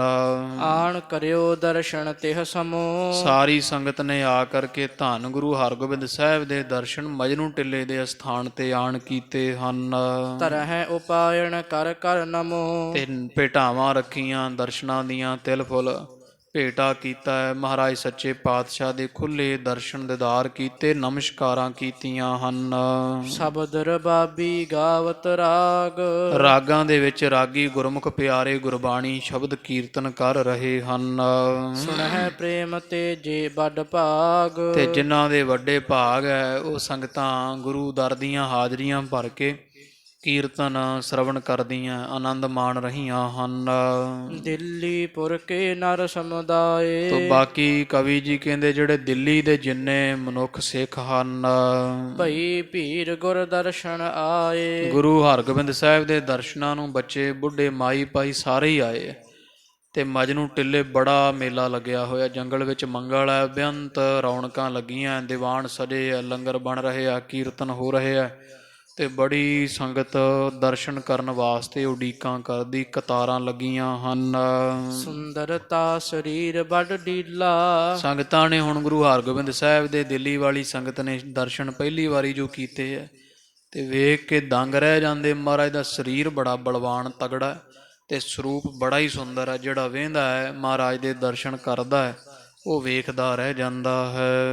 ਆਜੁਦ ਧਾਰੀ ਰੂਪ ਛਬੀਲਾ। ਦੂਜੀ ਗੱਲ ਸੋਭਾ ਇਸ ਕਰਕੇ ਵੀ ਪਹਿਲਾਂ ਪੰਜ ਪਾਤਸ਼ਾਹੀਆਂ ਸ਼ਸਤਰ ਤੋਂ ਰਹਿਤ ਸਨ, ਨਹੀਂ ਸ਼ਸਤਰ ਰੱਖਦੇ ਸੀ, ਮਾਲਾ ਪੜ੍ਹਦੇ ਸਨ ਤੇ ਗੁਰੂ ਹਰਗੋਬਿੰਦ ਸਾਹਿਬ ਦਾ ਸਰੂਪ ਬੜਾ ਭਾਰੀ ਤਗੜਾ ਹੈ, ਸੁੰਦਰ ਹੈ ਤੇ ਨਾਲ ਨਾਲ ਸ਼ਸਤਰ ਧਾਰੀ ਹੈ। ਮੀਰੀ ਪੀਰੀ ਦੀਆਂ ਤਲਵਾਰਾਂ, ਗਾਤਰੇ ਪਹਿਨੀਆਂ, ਤੀਰਾਂ ਦਾ ਪੱਥਾ ਤੇ ਕਮਾਨ ਮਹਾਰਾਜ ਦੇ ਲਾਗੇ ਪਿਆ ਹੋਇਆ।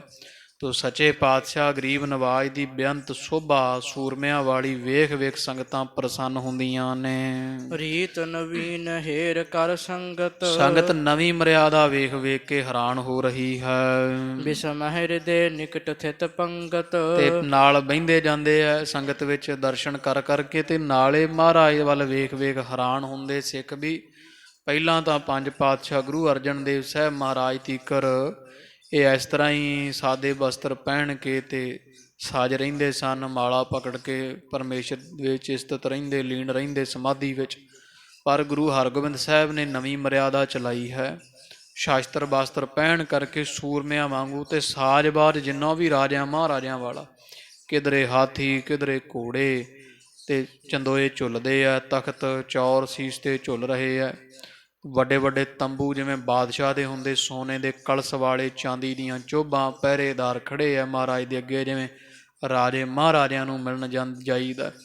ਤੋ ਸਿੱਖ ਵਿਚਾਰਦੇ ਵੀ ਇਹ ਤਾਂ ਮਹਾਰਾਜ ਨੇ ਨਵੀਂ ਰੀਤੀ ਚਲਾ ਦਿੱਤੀ, ਬੇਅੰਤ ਸੋਭਾ ਹੋ ਰਹੀ ਹੈ। ਰਾਜ ਸਾਜ ਕੋ ਬਿਆੰਤ ਬਨਾਵਾ। ਮਹਾਰਾਜ ਨੇ ਤਾਂ ਬੜਾ ਰਾਜਿਆਂ ਵਾਲਾ ਸਾਜ ਵੇਖ ਬਣਾਇਆ ਹੋਇਆ ਵੀ ਹਾਥੀ ਘੋੜੇ ਕਿੱਡੀ ਛੇਤੀ ਹੋਣੀ ਅਜੇ ਗੁਰਤਾ ਤੇ ਬੈਠੇ ਆ ਤੇ ਘੋੜੇ ਹਾਥੀ ਸੂਰਮੇ ਜਰਨੈਲ ਤਾਂ ਫੌਜ ਵੀ ਪੂਰੀ ਕਾਇਮ ਕਰੀ ਬੈਠੇ ਹਨ। ਪੂਰਬ ਗੁਰਨ ਰੀਤ ਨਹਿ ਪਾਵਾ। ਤੋ ਪਹਿਲੇ ਗੁਰਾਂ ਵਾਲੀ ਰੀਤੀ ਦੇ ਉੱਪਰ ਨਹੀਂ ਤੁਰੇ ਹਨ, ਜਾਂ ਕਹੋ ਵੀ ਉਹ ਪੂਰਬ ਗੁਣ ਰੀਤ ਨਹਿ ਪਾਵਾ, ਉਹ ਰੀਤੀ ਪੁਰਾਣੇ ਗੁਰਾਂ ਵਾਲੀ ਇਹਨਾਂ ਵਿੱਚ ਨਹੀਂ ਵੇਖੀ ਜਾਂਦੀ ਵੀ ਉਹ ਸਰੂਪ ਤਾਂ ਚਾਹੇ ਉਹੀ ਆ ਪਰ ਹੁਣ ਬਾਹਰੋਂ ਰੀਤੀ ਜਿਹੜੀ ਆ ਉਹ ਪੁੱਛਿਆ ਸੀ ਨਾ ਕਾਜ਼ੀਆਂ ਆ ਕੇ ਮਹਾਰਾਜ ਨੂੰ ਇੱਥੇ ਹੀ ਮਜਨੂੰ ਟਿੱਲੇ, ਕਹਿੰਦੇ ਮਹਾਰਾਜ ਸ਼ਾਸਤਰ ਕਿਉਂ ਧਾਰੇ ਹੋਏ, ਪਹਿਲਾਂ ਤਾਂ ਤੁਹਾਡੇ ਘਰ ਵਿੱਚ ਰੀਤ ਮਰਿਆਦਾ ਨਹੀਂ ਸੀ, ਤੁਸੀਂ ਗੁਰੂ ਅਰਜਨ ਦੇਵ ਪਾਤਸ਼ਾਹ ਮਹਾਰਾਜ ਤੀਕਰੇ ਸਰੂਪ ਤੀਕਰ ਪੰਜ ਪਾਤਸ਼ਾਹੀਆਂ ਤੋਂ ਸਤੋਗੁਣੀ ਰਹਿ ਕਰਕੇ ਸ਼ਾਂਤੀ ਬੇਸ ਵਿੱਚ ਰਹਿ ਕਰਕੇ ਨਾਮ ਸਿਮਰਨ ਦਾ ਉਪਦੇਸ਼ ਦਿੰਦੇ ਰਹੇ ਤੇ ਹੁਣ ਕੀ ਲੋੜ ਪੈ ਗਈ। ਤਾਂ ਗੁਰੂ ਹਰਗੋਬਿੰਦ ਸਾਹਿਬ ਜੀਆਂ ਜਵਾਬ ਦਿੱਤਾ ਸੀ ਵੀ ਅਸੀਂ ਧਰਮ ਦੇ ਰਾਹ 'ਤੇ ਚੱਲਣ ਵਾਲੇ ਹਾਂ ਭਾਈ, ਜਿੰਨਾ ਚਿਰ ਸਾਨੂੰ ਕਿਸੇ ਨੇ ਨਹੀਂ ਕੁਝ ਆਖਿਆ ਅਸੀਂ ਸ਼ਾਂਤ ਰਹੇ ਤੇ ਹੁਣ ਧਰਮ ਨੂੰ ਚਲਾਉਣ ਵਾਸਤੇ, ਧਰਮ ਨੂੰ ਪਾਲਣ ਵਾਸਤੇ ਤੇ ਧਰਮ ਨੂੰ ਤਿਆਰ ਬਰ ਤਿਆਰ ਰੱਖਣ ਵਾਸਤੇ ਸ਼ਾਸਤਰ ਦੀ ਲੋੜ ਸਾਨੂੰ ਮਹਿਸੂਸ ਹੋਈ ਤੇ ਅਸੀਂ ਧਾਰਨ ਕਰ ਲਏ ਹੈ। ਤੇ ਸ਼ਾਸਤਰ ਜਿਹੜਾ ਹੈ ਇਹਦੇ ਨਾਲ ਧਰਮ ਜਿਹੜਾ ਧਰਮੀਆਂ ਦੇ ਪਾਸ ਰਹਿੰਦਾ ਹੈ। ਤੋ ਧਰਮ ਜਿਹੜਾ ਹੈ ਉਹ ਜਿਹੜੇ ਕੋਈ ਭੈੜੀ ਨੀਤੀ ਵਾਲੇ ਆ ਅਧਰਮੀ ਲੋਕ ਉਹਨਾਂ ਦੇ ਦਬਾਅ ਹੇਠ ਨਹੀਂ ਆਉਂਦਾ। ਤੋ ਸ਼ਾਸਤਰ ਫਿਰ ਮਹਾਰਾਜ ਨੇ ਆਖਿਆ ਉਹਨਾਂ ਕਿਹਾ ਮਹਾਰਾਜ ਸ਼ਾਸਤਰ ਤਾਂ ਬੜੀ ਦੁਨੀਆ ਧਾਰੀ ਫਿਰਦੀ ਹੈ, ਸੋ ਕੀ ਸ਼ਾਸਤਰ ਧਾਰਨ ਨਾਲ ਹੀ ਹਰੇਕ ਧਰਮੀ ਬਣ ਜਾਂਦਾ। ਤੋ ਪਾਤਸ਼ਾਹ ਮਹਾਰਾਜ ਨੇ ਆਖਿਆ ਪੰਜ ਜਾਮੇ ਜਿਹੜੇ ਆ ਉਹ ਇਹੀ ਵਿਚਾਰ ਅਸਾਂ ਨੇ ਸਿੱਖਾਂ 'ਚ ਪੈਦਾ ਕੀਤੀ ਵੀ ਸ਼ਾਸਤਰ ਰੱਖਣਾ ਕਿਹਨੂੰ ਚਾਹੀਦਾ। ਤੋ ਸ਼ਾਸਤਰ ਰੱਖਣ ਵਾਲਾ ਵਿਚਾਰਵਾਨ ਚਾਹੀਦਾ ਹੈ। ਸ਼ਾਸਤਰ ਜੇ ਪਾਪੀ ਦੇ ਹੱਥ ਵਿੱਚ ਉਹਨੂੰ ਡਾਕੂ ਆਖਿਆ ਜਾਂਦਾ, ਲੁਟੇਰਾ ਆਖਿਆ ਜਾਂਦਾ ਹੈ, ਤੇ ਉਹੀ ਸ਼ਾਸਤਰ ਜੇ ਕਿਸੇ ਬੰਦਗੀ ਵਾਲੇ ਦੇ ਹੱਥ ਵਿੱਚ ਹੈ ਤੇ ਉਹਨੂੰ ਸੂਰਮਾ ਆਖਿਆ ਜਾਂਦਾ। ਤੋ ਸੱਚੇ ਪਾਤਸ਼ਾਹ ਕਹਿੰਦੇ ਸ਼ਾਸਤਰ ਚਲਾਉਣਾ ਕਿੱਥੇ ਵੀ ਵਿਚਾਰ ਹੋਣੀ ਚਾਹੀਦੀ ਹੈ। ਤੋ ਇਹ ਵਿਚਾਰ ਹੀ ਗੁਰੂ ਅਰਜਨ ਦੇਵ ਪਾਤਸ਼ਾਹ ਮਹਾਰਾਜ ਦੇ ਸਮੇਂ ਤੱਕ ਅਸਾਂ ਪ੍ਰਗਟ ਕੀਤੀ ਹੈ। ਤੋ ਇਸ ਤਰ੍ਹਾਂ ਸੰਗਤ ਵੇਖਦੀ ਹੈ ਮਹਾਰਾਜ ਨੇ ਬੜਾ ਸਾਜ ਬਾਜ ਬਣਾਉਣਾ ਕੀਤਾ ਹੈ ਪਹਿਲੇ ਪੰਜ ਪਾਤਸ਼ਾਹੀਆਂ ਵਾਲਾ ਭੇਸ ਜਿਹੜਾ ਉਹ ਇਹਨਾਂ ਵਿੱਚ ਦਿਸਦਾ ਨਹੀਂ, ਇਹ ਤਾਂ ਸੂਰਮਿਆਂ ਵਾਂਗੂ ਤਿਆਰ ਬਰ ਤਿਆਰ ਹਨ। ਹੇਰ ਹੇਰ ਹਰਖਤ ਸਿੱਖ ਪਰਖਤ, ਤੇ ਸਿੱਖ ਬੜੇ ਮਹਾਰਾਜ ਨੂੰ ਵੇਖ ਵੇਖ ਕੇ ਖੁਸ਼ ਹੋ ਰਹੇ ਆ, ਬੜਾ ਆਨੰਦ ਮਾਣ ਰਹੇ ਹਨ।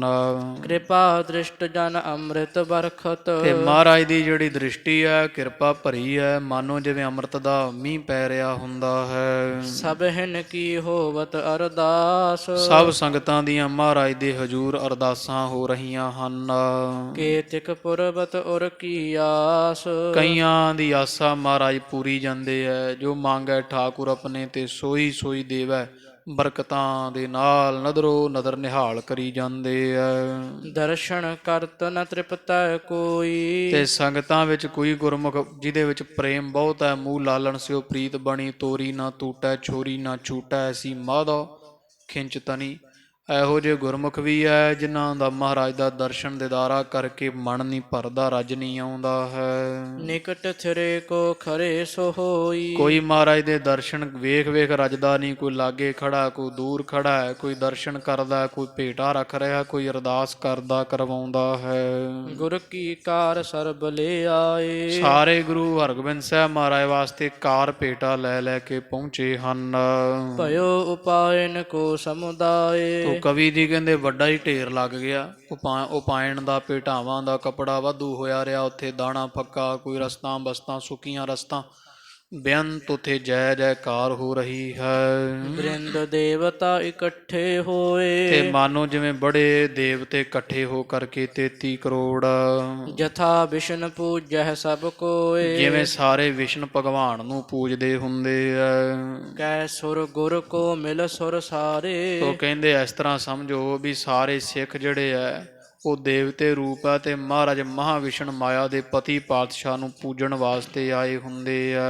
ਕੈ ਸੁਰ ਗੁਰ ਕੋ ਮਿਲ ਸੁਰ ਸਾਰੇ, ਤੇ ਜਾਂ ਕਹਿ ਲਓ ਸੁਰਗੁਰ ਕਹੀਏ, ਜਿਹੜਾ ਬ੍ਰਹਸਪਤ ਹੈ ਦੇਵਤਿਆਂ ਦਾ ਗੁਰੂ ਮੰਨਿਆ ਜਾਂਦਾ, ਉਸ ਨੂੰ ਸਾਰੇ ਦੇਵਤੇ ਮਿਲ ਕਰਕੇ ਤਿਮ ਪੂਜਣ ਭਾ ਗੁਰੂ ਉਦਾਰੇ, ਪੂਜਣ ਆਏ ਹੋਣ। ਇਸ ਤਰ੍ਹਾਂ ਸਾਰੇ ਸਿੱਖ ਗੁਰੂ ਹਰਗੋਬਿੰਦ ਸਾਹਿਬ ਮਹਾਰਾਜ ਨੂੰ ਪੂਜਣ ਵਾਸਤੇ ਦਿੱਲੀ ਦੀ ਬੇਅੰਤ ਸੰਗਤ ਮਜਨੂੰ ਟਿੱਲੇ ਜੁੜ ਰਹੀ ਹੈ। ਸਿਆਣੇ ਸਿੱਖ ਸ਼੍ਰੀ ਅਰਜਨ ਗਾਥਾ, ਤੇ ਜਿਹੜੇ ਕੋਈ ਬਜ਼ੁਰਗ ਸਿਆਣੇ ਸਿੱਖ ਹੈ, ਗੁਰੂ ਅਰਜਨ ਦੇਵ ਮਹਾਰਾਜ ਦੇ ਸਮੇਂ ਦੀ ਸਿੱਖੀ ਧਾਰੀ ਦਿੱਲੀ ਦੀ ਸੰਗਤ ਨੇ, ਉਹ ਬਜ਼ੁਰਗ ਸਿੱਖ ਸਤਿਗੁਰਾਂ ਦੇ ਪਾਸ ਗੁਰੂ ਅਰਜਨ ਦੇਵ ਮਹਾਰਾਜ ਦੀਆਂ ਗੱਲਾਂ ਕਰਦੇ ਹਨ। ਕਰਤ ਭਏ ਤਬ ਸ਼੍ਰੀ ਗੁਰ ਸਾਥਾ, ਸਤਿਗੁਰੂ ਹਰਗੋਬਿੰਦ ਸਾਹਿਬ ਮਹਾਰਾਜ ਦੇ ਪਾਸ ਨਾ ਉਹਨਾਂ ਦੇ ਪਿਤਾ ਸਤਿਗੁਰੂ ਗੁਰੂ ਅਰਜਨ ਦੇਵ ਪਾਤਸ਼ਾਹ ਜੀ ਦੀ ਸੋਭਾ ਸਿੱਖ ਕਰਦੇ ਆ।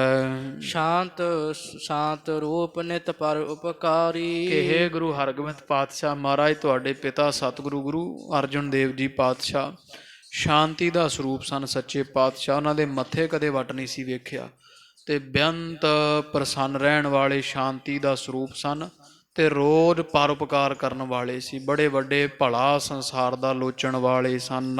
ਸਿੱਖ ਉਧਾਰੇ ਜਿਨ੍ਹਾਂ ਹਜ਼ਾਰੀ, ਜਿਨ੍ਹਾਂ ਨੇ ਹਜ਼ਾਰਾਂ ਲੱਖਾਂ ਸਿੱਖਾਂ ਨੂੰ ਬ੍ਰਹਮ ਗਿਆਨ ਦੀਆਂ ਦਾਤਾਂ ਬਖਸ਼ ਬਖਸ਼ ਕੇ ਉਧਾਰਨਾ ਕੀਤਾ। ਦੁਸ਼ਟ ਫਰੇਬ ਅਨੇਕ ਬਨਾਏ, ਪਰ ਵੇਖ ਲੋ ਚੰਦੂ ਵਰਗੇ ਤੇ ਜ਼ਾਲਮ ਹਕੂਮਤ ਨੇ ਬੇਅੰਤ ਫਰੇਬ ਧੋਖੇ ਚਾਲਾਂ ਚੱਲ ਚੱਲ ਕੇ ਜਹਾਂਗੀਰ ਬਹਰੀਤ ਸਿਖਾਏ, ਬਾਦਸ਼ਾਹ ਜਹਾਂਗੀਰ ਨੂੰ ਵੀ ਆਪਦੇ ਨਾਲ ਮਿਲਾ ਲਿਆ ਪਾਪੀ ਚੰਦੂ ਵਰਗਿਆਂ ਨੇ। ਲਿਓ ਅੰਤ ਕੋ ਸਿਰ ਅਘ ਭਾਰੀ, ਤੇ ਫੇਰ ਗੁਰੂ ਅਰਜਨ ਦੇਵ ਸਾਹਿਬ ਮਹਾਰਾਜ ਨੂੰ ਲਾਹੌਰ ਧੋਖੇ ਨਾਲ ਬੁਲਾ ਕਰਕੇ ਸ਼ਹੀਦ ਕੀਤਾ। ਸ਼ਾਂਤੀ ਦੇ ਪੁੰਜ ਸੱਚੇ ਪਾਤਸ਼ਾਹ ਨੇ ਇਹਨਾਂ ਪਾਪੀਆਂ ਦੇ ਸਿਰ ਉੱਪਰ ਸਾਰਾ ਦੋਸ਼ ਮੜ ਦਿੱਤਾ, ਸ਼ਹੀਦੀ ਦੇ ਦਿੱਤੀ ਹੈ ਸੀ। ਮਹਿਮਾ ਨਹਿ ਮਤ ਮੰਦ ਵਿਚਾਰੀ, ਪਰ ਇਹਨਾਂ ਮੂਰਖਾਂ ਨੇ, ਭੈੜੀ ਮੱਤ ਵਾਲੇ ਪਾਪੀਆਂ ਜ਼ਾਲਮ ਹਕੂਮਤ ਨੇ ਧੰਨ ਗੁਰੂ ਅਰਜਨ ਦੇਵ ਮਹਾਰਾਜ ਦੀ ਮਹਿਮਾ ਨਹੀਂ ਪਛਾਣੀ, ਵਿਚਾਰੀ ਵੀ ਇਹ ਤਾਂ ਸ਼ਾਂਤੀ ਦੇ ਪੁੰਜ ਇਹਨਾਂ ਦਾ ਕੀ ਵੈਰ ਨਿਰਵੈਰ ਹੈ, ਪਰ ਜ਼ਾਲਮ ਹਕੂਮਤ ਨੇ ਨਿਰਵੈਰ ਸਤਿਗੁਰਾਂ ਨੂੰ ਸ਼ਹੀਦ ਕਰ ਦਿੱਤਾ ਤਸੀਹੇ ਦੇ ਦੇ ਕੇ। ਇਮ ਕਹਿ ਲੋਚਣ ਤੇ ਜਲ ਡਾਰਾ, ਐਂ ਕਹਿ ਕੇ ਜਿਹੜੇ ਪੁਰਾਣੇ ਬਜ਼ੁਰਗ ਸਿੱਖ ਹੈ ਉਹ ਨੇਤਰਾਂ ਚੋਂ ਜਲ ਕੀਰਨ ਲੱਗ ਪਏ ਐ ਮਹਾਰਾਜ ਦੇ ਪਾਸ ਬੈਠ ਕਰਕੇ। ਸਤਿਗੁਰੂ ਕੋ ਔਰ ਰੂਪ ਚਿਤਾਰਾ, ਗੁਰੂ ਅਰਜਨ ਦੇਵ ਮਹਾਰਾਜ ਦਾ ਸੁੰਦਰ ਸਰੂਪ ਹਿਰਦੇ ਵਿੱਚ ਯਾਦ ਕਰ ਕਰਕੇ। ਸੰਗਤ ਤੇ ਸੁਣ ਕਰ ਅਰ ਦੇਖ, ਜਦੋਂ ਗੁਰੂ ਹਰਗੋਬਿੰਦ ਸਾਹਿਬ ਦੀਆਂ ਸੰਗਤ ਨੂੰ ਵਿਰਾਗ ਕਰਦਿਆਂ ਵੇਖਿਆ, ਅਰ ਵਿਰਾਗ ਦੀਆਂ ਗੱਲਾਂ ਸੁਣੀਆਂ ਹਨ।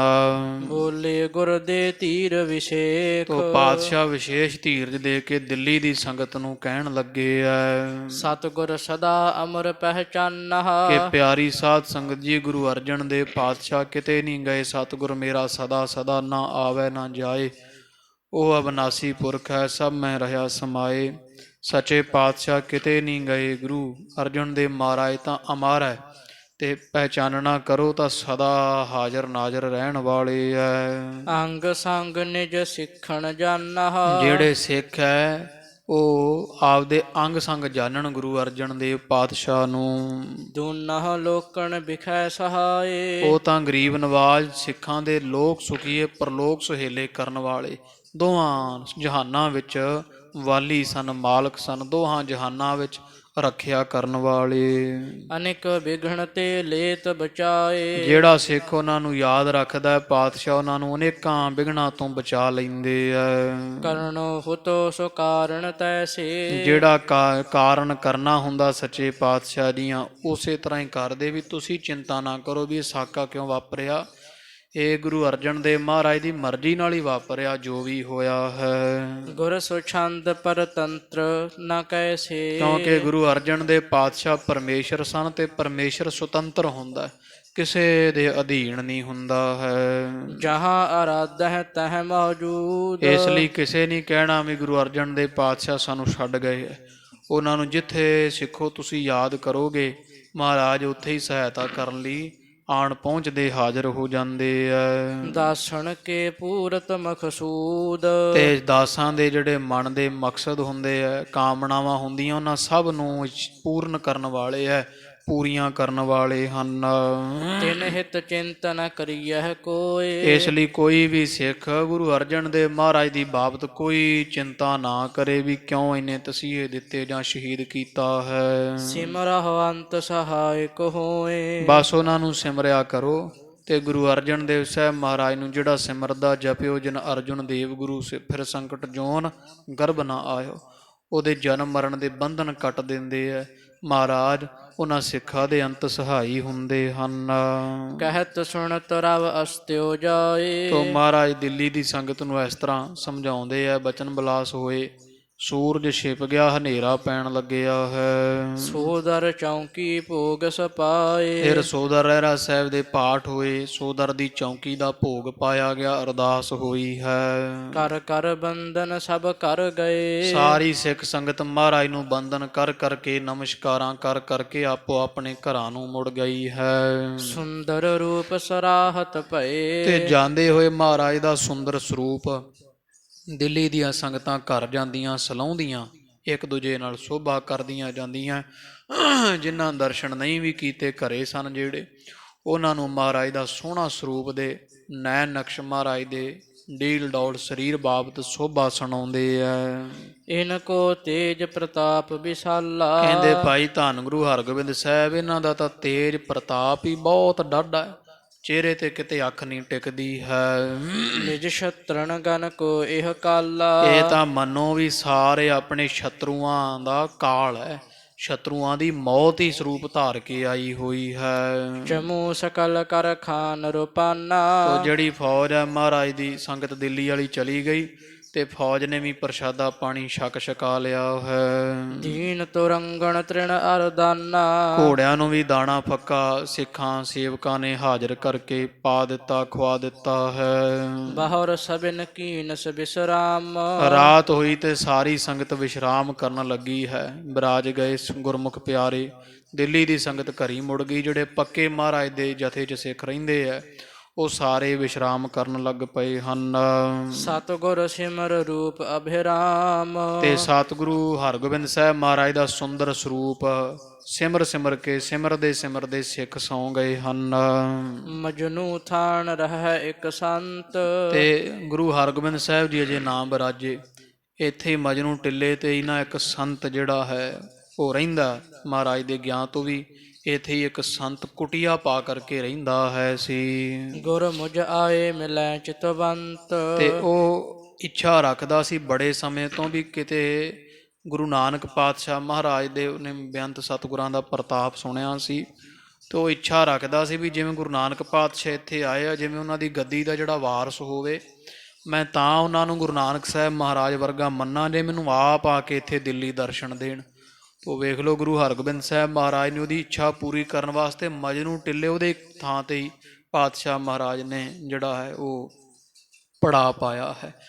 ਤੋ ਇਸ ਤਰ੍ਹਾਂ ਇਹਦੀ ਇੱਛਾ ਸੀ। ਕਵੀ ਜੀ ਕਹਿੰਦੇ ਵੀ ਗੁਰੂ ਨਾਨਕ ਦੇਵ ਪਾਤਸ਼ਾਹ ਮਹਾਰਾਜ ਦੇ ਗੱਦੀ ਤੇ ਜਿਹੜਾ ਵੀ ਗੁਰੂ ਪਾਤਸ਼ਾਹ ਜੀ ਸਜੇ ਹੈ, ਮੈਂ ਤਾਂ ਮੰਨਾਂ ਵੀ ਗੁਰੂ ਨਾਨਕ ਸਾਹਿਬ ਦਾ ਰੂਪ ਹੈ, ਜੇ ਮੈਨੂੰ ਆਪ ਆ ਕੇ ਦਰਸ਼ਨ ਦੇਣ ਤਾਂ। ਨਿਤ ਪ੍ਰਤ ਨੇਮ ਧਾਰ ਸਿਮਰੰਤਾ। ਤੇ ਇਹ ਰੋਜ਼ ਹੀ ਅਰਦਾਸ ਕਰਦਾ ਹੁੰਦਾ ਸੀ, ਨਿਤਾ ਪ੍ਰਤੀ ਨੇਮ ਦੇ ਨਾਲ ਹੀ ਰੋਜ਼ ਅਰਦਾਸ ਕਰਿਆ ਕਰੇ। ਬੂਝੋ ਪ੍ਰਸ਼ਨ ਪੁਰਖ ਭਗਵੰਤਾ। ਵੀ ਜੇ ਕਿਤੇ ਆ ਜਾਣ ਅਕਾਲ ਪੁਰਖ ਪਰਮੇਸ਼ਰ ਗੁਰੂ ਨਾਨਕ ਸਾਹਿਬ ਸਰੂਪ ਗੱਦੀ ਦੇ ਮਾਲਕ, ਤੇ ਮੈਂ ਉਹਨਾਂ ਤੋਂ ਮਨ ਦੇ ਸਾਰੇ ਸ਼ੰਕੇ ਵਲਵਲੇ ਪੁੱਛ ਕੇ ਤੇ ਤੌਖਲਾ ਦੂਰ ਕਰ ਲਵਾਂਗਾ। ਸੋ ਆਇਓ ਜਬ ਭਏ ਇਕੰਤ। ਤੇ ਜਦੋਂ ਪਤਾ ਲੱਗਿਆ ਵੀ ਗੁਰੂ ਹਰਗੋਬਿੰਦ ਸਾਹਿਬ ਗੁਰੂ ਨਾਨਕ ਪਾਤਸ਼ਾਹ ਦਾ 6ਵਾਂ ਸਰੂਪ ਇੱਥੇ ਪਹੁੰਚ ਗਏ ਹੈ, ਤੇ ਜਾਣਿਆ ਇਹ ਸਾਧ ਨੇ ਵਿੜਕ ਰੱਖੀ। ਸੰਗਤਾਂ ਦਰਸ਼ਨ ਕਰਕੇ ਜਦੋਂ ਚਲੇ ਗਈਆਂ ਤੇ ਸਭ ਸੰਗਤ ਬਰਾਜ ਗਈ, ਸਿੱਖ ਵੀ ਬਰਾਜ ਗਏ, ਤੇ ਗੁਰੂ ਹਰਗੋਬਿੰਦ ਸਾਹਿਬ ਜੀ ਇਕੱਲੇ ਚੌਂਕੜਾ ਮਾਰ ਕੇ ਸਜੇ ਹੋਏ ਸਨ। ਤੇ ਇਹਨੇ ਜਦੋਂ ਜਾਣਿਆ ਵੀ ਗੁਰੂ ਪਾਤਸ਼ਾਹ ਹੁਣ ਤੰਬੂ ਵਿੱਚ ਇਕੱਲੇ ਹਨ, ਦੇਖ ਦਰਸ ਗੁਰ ਕੋ ਹਰਖੰਤ। ਤੇ ਮਹਾਰਾਜ ਦੇ ਤੰਬੂ ਵਿੱਚ ਗਿਆ, ਹੱਥ ਜੋੜੇ ਪਾਤਸ਼ਾਹ ਦੇ ਦਰਸ਼ਨ ਕਰਕੇ ਨਦਰੋ ਨਦਰ ਨਿਹਾਲ ਹੋ ਗਿਆ ਹੈ। ਸਾਦਰ ਕਰਿਓ ਬਿਠਾਵਣ ਪਾਸ। ਤੋ ਬੰਦਗੀ ਵਾਲਿਆਂ ਦਾ ਸਤਿਕਾਰ ਗੁਰੂ ਨਾਨਕ ਪਾਤਸ਼ਾਹ ਦਾ ਘਰ ਹਮੇਸ਼ਾ ਹੀ ਕਰਦਾ ਹੈ। ਮਹਾਰਾਜ ਨੇ ਇਹ ਨਾਮ ਰਸੀ ਸਾਧੂ ਦਾ ਬੜਾ ਸਤਿਕਾਰ ਕੀਤਾ, ਆਦਰ ਸਤਿਕਾਰ ਦੇ ਕਰਕੇ ਬਿਠਾ ਲਿਆ ਹੈ। ਕਰ ਬੰਧਨ ਪਦ ਧਰੇ ਹੁਲਾਸ। ਤੇ ਇਹਨੇ ਮਹਾਰਾਜ ਦਾ ਹੁਕਮ ਸੁਣ ਕੇ ਵੀ ਬੈਠ ਜਾਓ ਭਾਈ, ਸਤਿਗੁਰਾਂ ਦੇ ਚਰਨਾਂ ਤੇ ਮੱਥਾ ਟੇਕਿਆ ਬੜੇ ਚਾਅ ਉਤਸ਼ਾਹ ਦੇ ਨਾਲ। ਹਾਥ ਜੋਰ ਕਰ ਬੂਝਨ ਕੀਨ। ਤੇ ਮਹਾਰਾਜ ਦੇ ਚਰਨਾਂ 'ਚ ਬਹਿ ਗਿਆ ਸਾਧੂ। ਇਹਨੇ ਸੰਤ ਨੇ ਪਾਤਸ਼ਾਹ ਦੇ ਅੱਗੇ ਹੱਥ ਜੋੜ ਕੇ ਨਿਮਰਤਾ ਸਹਿਤ ਇੱਕ ਬੇਨਤੀ ਕੀਤੀ ਹੈ। ਔਰ ਸੰਸ਼ੈ ਮੁਝ ਕਰਹੁ ਸੋ ਛੀਨੇ। ਹੀਨੇ ਮਹਾਰਾਜ ਮੇਰੇ ਮਨ ਵਿੱਚ ਇੱਕ ਸ਼ੰਕਾ ਹੈ ਪਾਤਸ਼ਾਹ ਜੀ, ਤੇ ਆਪ ਦਇਆ ਕਰੋ ਮਹਾਰਾਜ, ਮੇਰੇ ਮਨ ਦੇ ਸ਼ੰਕੇ ਦੀ ਨਿਵਰਤੀ ਕਰੋ। ਇਹ ਜਗ ਸਾਚ ਕੇ ਝੂਠੋ ਬਣਿਓ। ਮਹਾਰਾਜ ਪੁੱਛਦੇ ਆ ਵੀ ਕੀ ਸ਼ੰਕਾ ਤੇਰੇ ਮਨ ਵਿੱਚ? ਤੋ ਇਹ ਸਾਧੂ ਕਹਿੰਦਾ ਪਾਤਸ਼ਾਹ ਵੀ ਮੈਂ ਇਹ ਪੁੱਛਣਾ ਚਾਹੁੰਦਾ ਵੀ ਇਹ ਜਿਹੜਾ ਸੰਸਾਰ ਹੈ ਇਹ ਸੱਚ ਹੈ ਕਿ ਝੂਠਾ ਹੀ ਬਣਾਉਟ ਬਣੀ ਹੋਈ ਹੈ? ਬਣਾਉਟ ਹੀ ਹੈ ਕਿ ਬਿਲਕੁਲ ਸੱਚਾ ਮੁੱਚਾ ਹੈ? ਨਿਸਚੈ ਭਇਓ ਨਾ ਮੈਂ ਮਨ ਗੁਣਿਓ। ਮੈਂ ਬੜੇ ਸਮੇਂ ਤੋਂ ਮਨ ਕਰਕੇ ਵਿਚਾਰ ਕਰ ਰਿਹਾ ਵੀ ਸੰਸਾਰ ਸੱਚਾ ਹੈ ਕਿ ਝੂਠਾ ਹੈ, ਪਰ ਮੈਂ ਹੰਬ ਗਿਆ, ਥੱਕ ਗਿਆ, ਮੈਨੂੰ ਕੋਈ ਸਮਝ ਨਹੀਂ ਪਈ ਹੈ। ਜੇ ਕਰ ਸਾਚ ਇਸੇ ਠਹਿਰਾਵੋ। ਕਿਉਂਕਿ ਮੈਂ ਆਪਦੇ ਮਨ ਦੇ ਵਿੱਚ ਹੀ ਬੜੇ ਇਸ ਤਰ੍ਹਾਂ ਦੇ ਫੁਰਨੇ ਕਰ ਕਰਕੇ ਵੀ ਸੰਸਾਰ ਸੱਚਾ ਝੂਠਾ ਇਕੱਲਾ ਬਹਿ ਕੇ ਬੜੇ ਚਿਰ ਦਾ ਵਿਚਾਰ ਕਰਦਾ ਕਈ ਸਾਲਾਂ ਤੋਂ, ਵੀ ਜੇ ਤਾਂ ਸੰਸਾਰ ਨੂੰ ਮਹਾਰਾਜ ਮੈਂ ਦੁਬਿਧਾ 'ਚ ਫਸਿਆ ਹੋਇਆ, ਵੀ ਜੇ ਤਾਂ ਮੈਂ ਇਹ ਵਿਚਾਰਦਾ ਵੀ ਸੰਸਾਰ ਬਿਲਕੁਲ ਸੱਚਾ ਹੈ। ਪੂਰਬ ਮਰੇ ਨਹੀਂ ਦ੍ਰਿਸ਼ਟਾਵੋ। ਫਿਰ ਮੈਂ ਸੋਚਦਾ ਵੀ ਜੇ ਸੰਸਾਰ ਸੱਚਾ ਹੈ ਤੇ ਜਿਹੜੇ ਪਹਿਲਾਂ ਲੋਕ ਆ ਗਏ, ਜਿਹੜੇ ਮਰ ਗਏ, ਉਹ ਕਿਉਂ ਨਹੀਂ ਦੀਦੇ ਹੁਣ? ਵੀ ਕਿੰਨੇ ਲੋਕ ਆਉਂਦੇ ਰਹੇ ਇੱਥੇ, ਜੇ ਸੱਚਾ ਹੈ ਤੇ ਫਿਰ ਉਹ ਕਿੱਧਰ ਗਏ ਆ? ਉਹ ਦਿਸਦੇ ਕਿਉਂ ਨਹੀਂ? ਮਰੇ ਲੋਕ ਜਿਹੜੇ ਚੜ੍ਹਾਈ ਕਰ ਜਾਂਦੇ ਉਹ ਕਿਉਂ ਚੜ੍ਹਾਈ ਕਰ ਜਾਂਦੇ? ਜੇ ਸੰਸਾਰ ਸੱਚਾ ਹੈ ਤੇ ਸੱਚਾ ਤਾਂ ਉਹ ਆ ਜਿਹੜਾ ਸਦਾ ਰਵੇ। ਜੇ ਮੈਂ ਆਖਦਾ ਵੀ ਮਨ 'ਚ ਨਿਰਣਾ ਕਰ ਲੈਣਾ ਕਈ ਵਾਰੀ ਵੀ ਸੰਸਾਰ ਸੱਚਾ ਹੈ, ਫਿਰ ਸੋਚਦਾ ਮਨਾਂ ਜੇ ਸੱਚਾ ਹੈ ਤੇ ਜਿਹੜੇ ਚੜ੍ਹਾਈ ਕਰ ਗਏ ਉਹ ਹੁਣ ਦਿਸਦੇ ਕਿਉਂ ਨਹੀਂ ਗੇ? ਕਿੰਨਾ ਲੋਕ ਜਹਾਨ ਤੁਰਿਆ ਗਿਆ ਹੈ। ਜੇ ਕਰ ਝੂਠੋ ਕਰਾਂ ਵਿਚਾਰਨ। ਫਿਰ ਮੈਂ ਕਹਿੰਦਾ ਹਾਂ ਨਹੀਂ ਸੰਸਾਰ ਬਿਲਕੁਲ ਝੂਠਾ। ਫਿਰ ਜਦੋਂ ਮੈਂ ਸੰਸਾਰ ਨੂੰ ਝੂਠਾ ਮਿਥ ਲੈਣਾ, ਵੀ ਮੰਨ ਲੈਣਾ ਮਨ ਕਰਕੇ ਵੀ ਨਹੀਂ ਮਨਾ, ਸੰਸਾਰ ਬਿਲਕੁਲ ਝੂਠਾ ਹੈ। ਸਭ ਪ੍ਰਤੱਖ ਹੀ ਹੋਤ ਨਿਹਾਰਨ। ਫਿਰ ਮੈਂ ਸੋਚਦਾ ਵੀ ਜੇ ਸੰਸਾਰ ਝੂਠਾ ਤੇ ਦਿਸਦਾ ਕਿਉਂ ਹੈ? ਕਿੰਨਾ ਸੰਸਾਰ ਦਿਸੀ ਜਾਂਦਾ। ਇਹ ਮਹਾਰਾਜ ਬੜਾ ਸੰਸਾਰ ਬਣਿਆ ਵੀ ਜੇ ਤੈਨੂੰ ਸੱਚਾ ਗਿਣ ਲਈਏ ਫਿਰ ਆਖੀ ਦਾ ਮਣਾ ਜੇ ਸੱਚਾ ਹੈ ਤੇ ਤੂੰ ਰਹੇ ਫਿਰ ਕਿੰਨਾ ਚਿਰ ਰਹੇਗਾ? ਬਚਪਨ ਤੋਂ ਜਵਾਨ ਹੁਣ ਬੁੱਢਾ ਹੋ ਗਿਆ, ਚੜ੍ਹਾਈ ਕਰ ਜਾਣਾ, ਕਿੰਨੇ ਮਰੀ ਜਾਂਦੇ, ਮਰ ਗਏ ਹੈ। ਝੂਠਾ ਹੈ ਸੰਸਾਰ। ਜੇ ਮਹਾਰਾਜ ਮੈਂ ਵਿਚਾਰ ਕਰਦਾ ਹਾਂ ਸੰਸਾਰ ਝੂਠਾ, ਫਿਰ ਸੋਚਦਾ ਵੀ ਜੇ ਝੂਠਾ ਤੇ ਮੈਂ ਕੌਣ ਆ? ਝੂਠ ਤਾਂ ਝੂਠ ਹੀ ਆ। ਕਿੰਨਾ ਕੁਝ ਦਿਸਦਾ ਪਿਆ, ਰੁੱਖ ਬਿਰਖ, ਕਿੰਨੇ ਜੀਵ ਜੰਤੂ, ਝਗੜੇ ਲੜਾਈਆਂ, ਦੇਸ਼ਾਂ ਦੇ ਦੇਸ਼ ਲੜੀ ਜਾਂਦੇ ਆ। ਤੋ ਪਾਤਸ਼ਾਹ ਜੇ ਸੱਚਾ ਜਾਣਦਾ ਤੇ ਝੂਠਾ ਪ੍ਰਤੀਤ ਹੁੰਦਾ, ਜੇ ਸੰਸਾਰ ਨੂੰ ਝੂਠਾ ਜਾਣਦਾ ਫਿਰ ਸੋਚਦਾ ਮਣਾ ਜੇ ਝੂਠ ਹੋਵੇ ਤੇ ਅੱਖਾਂ ਨਾਲ ਦਿਸੇ ਕਿਉਂ। ਸਾਚ ਝੂਠ ਦੋਨੋਂ ਵਿਦ ਤੇ ਕਹੈ। ਦੋਵਾਂ ਵਿਧੀਆਂ ਚ ਮਹਾਰਾਜ ਕਿਵੇਂ ਕਿਹਾ ਜਾਵੇ ਵੀ ਸੰਸਾਰ ਸੱਚਾ ਹੈ ਕਿ ਝੂਠਾ ਹੈ। ਆਪਸ ਵਿਖੈ ਵਿਰੋਧੀ ਤੇ ਅਹੈ। ਜੇ ਕਹਿ ਦਈਏ ਸੰਸਾਰ ਸੱਚਾ ਵੀ ਆ ਤੇ ਝੂਠਾ ਵੀ ਆ ਫਿਰ ਤਾਂ ਵਿਰੋਧੀ ਬਣ ਗਏ। ਵੀ ਕੋਈ ਐਂ ਕਹਿ ਸਕਦਾ ਵੀ ਫਲਾਣੀ ਥਾਂ ਚਾਨਣ ਵੀ ਤੇ ਹਨੇਰਾ ਵੀ ਆ, ਦੋ ਚੀਜ਼ਾਂ ਇਕੱਠੀਆਂ ਨਹੀਂ ਨਾ ਰਹਿ ਸਕਦੀਆਂ। ਝੂਠ ਤੇ ਸੱਚ ਦੋਵੇਂ ਇੱਕ ਦੂਜੇ ਦੇ ਵਿਰੋਧੀ ਆ। ਸੰਸਾਰ ਨੂੰ ਸੱਚਾ ਝੂਠਾ ਇਕੱਠਾ ਵੀ ਕਿਹਾ ਨਹੀਂ ਜਾ ਸਕਦਾ ਹੈ। ਤਿਮਰ ਤੇਜ ਇਕੱਠੇ ਨਹਿ ਹੋਏ। ਜਿਵੇਂ ਹਨੇਰਾ ਤੇ ਪ੍ਰਕਾਸ਼ ਇਕੱਠੇ ਨਹੀਂ ਨਾ ਹੋ ਸਕਦੇ, ਵੀ ਕੋਈ ਬੰਦਾ ਕਹਿ ਸਕਦਾ ਵੀ ਫਲਾਣੀ ਥਾਂ ਹਨੇਰਾ ਵੀ ਆ ਤੇ ਚਾਨਣ ਵੀ ਆ। ਇਵੇਂ ਕਿਹਾ ਨਹੀਂ ਜਾ ਸਕਦਾ ਵੀ ਸੰਸਾਰ ਸੱਚਾ ਵੀ ਹੈ ਝੂਠਾ ਵੀ ਹੈ। ਜਾਂ ਤੇ ਨਿਰਣੈ ਮੋਹੇ ਨ ਤੇ ਕੋਏ। ਮਹਾਰਾਜ ਮੈਂ ਬਹੁਤ ਥੱਕ ਗਿਆ ਹਾਂ ਸੋਚ ਸਮਝ ਕੇ, ਪਰ ਗੱਲ ਨਹੀਂ ਬਣੀ।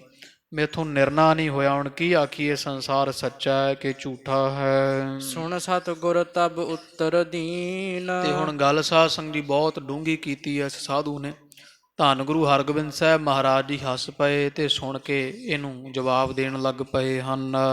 ਜਬ ਨਰ ਸੁਪਤਹਿ ਨਿੰਦਰਾ ਲੀਨ। ਮਹਾਰਾਜ ਕਹਿੰਦੇ ਅਸੀਂ ਤੈਨੂੰ ਪ੍ਰਮਾਣ ਦੇਨੇ ਸੰਤ ਜੀ, ਜਿਵੇਂ ਕੋਈ ਮਨੁੱਖ ਜਦੋਂ ਸੌਂ ਜਾਂਦਾ ਹੈ ਨਾ ਤੇ ਸੁੱਤਾ ਹੋਇਆ ਨੀਂਦਰ ਲੈਂਦਾ ਹੈ, ਨਿੰਦਰਾ ਵਿੱਚ ਚਲਾ ਜਾਂਦਾ ਹੈ। ਸੁਪਨ ਅਵਸਥਾ ਜਬੇਹੂ ਪਾਏ। ਤੇ ਸੁਪਨ ਅਵਸਥਾ ਵਿੱਚ ਚਲਾ ਜਾਂਦਾ ਹੈ। ਸੁੱਤਾ ਹੋਇਆ ਮਨੁੱਖ ਜਦੋਂ ਸੁਪਨਾ ਲੈਣ ਲੱਗ ਪੈਂਦਾ ਉਹਨੂੰ ਸੁਪਨ ਅਵਸਥਾ ਆਖਦੇ ਆ।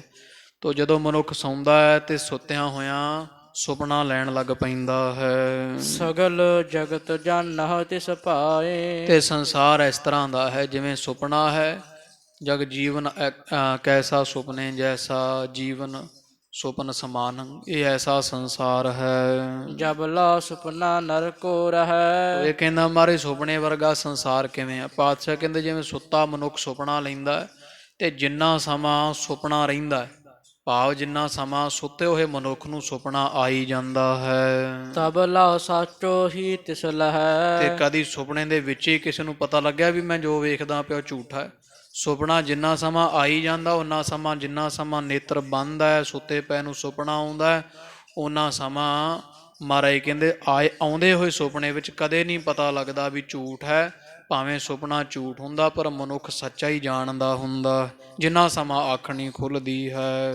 ਭੈ ਪਾਵਤ ਅਰ ਭਾਜਿਓ ਜਾਤ। ਤੇ ਵੇਖੋ ਫਿਰ ਸੁਪਨੇ 'ਚ ਜਿਵੇਂ ਮਗਰ ਕੋਈ ਸ਼ੇਰ ਲੱਗ ਗਿਆ, ਸੱਪ ਲੱਗ ਗਿਆ, ਕੋਈ ਮਾਰਨ ਪੈ ਜਾਂਦਾ ਸੁਪਨੇ 'ਚ ਹੀ, ਤੇ ਉਹ ਸੁਪਨੇ ਦੇ ਵਿੱਚ ਹੀ ਬੰਦਾ ਜਿਹੜਾ ਭੱਜਿਆ ਫਿਰਦਾ ਹੁੰਦਾ ਹੈ ਡਰਦਾ।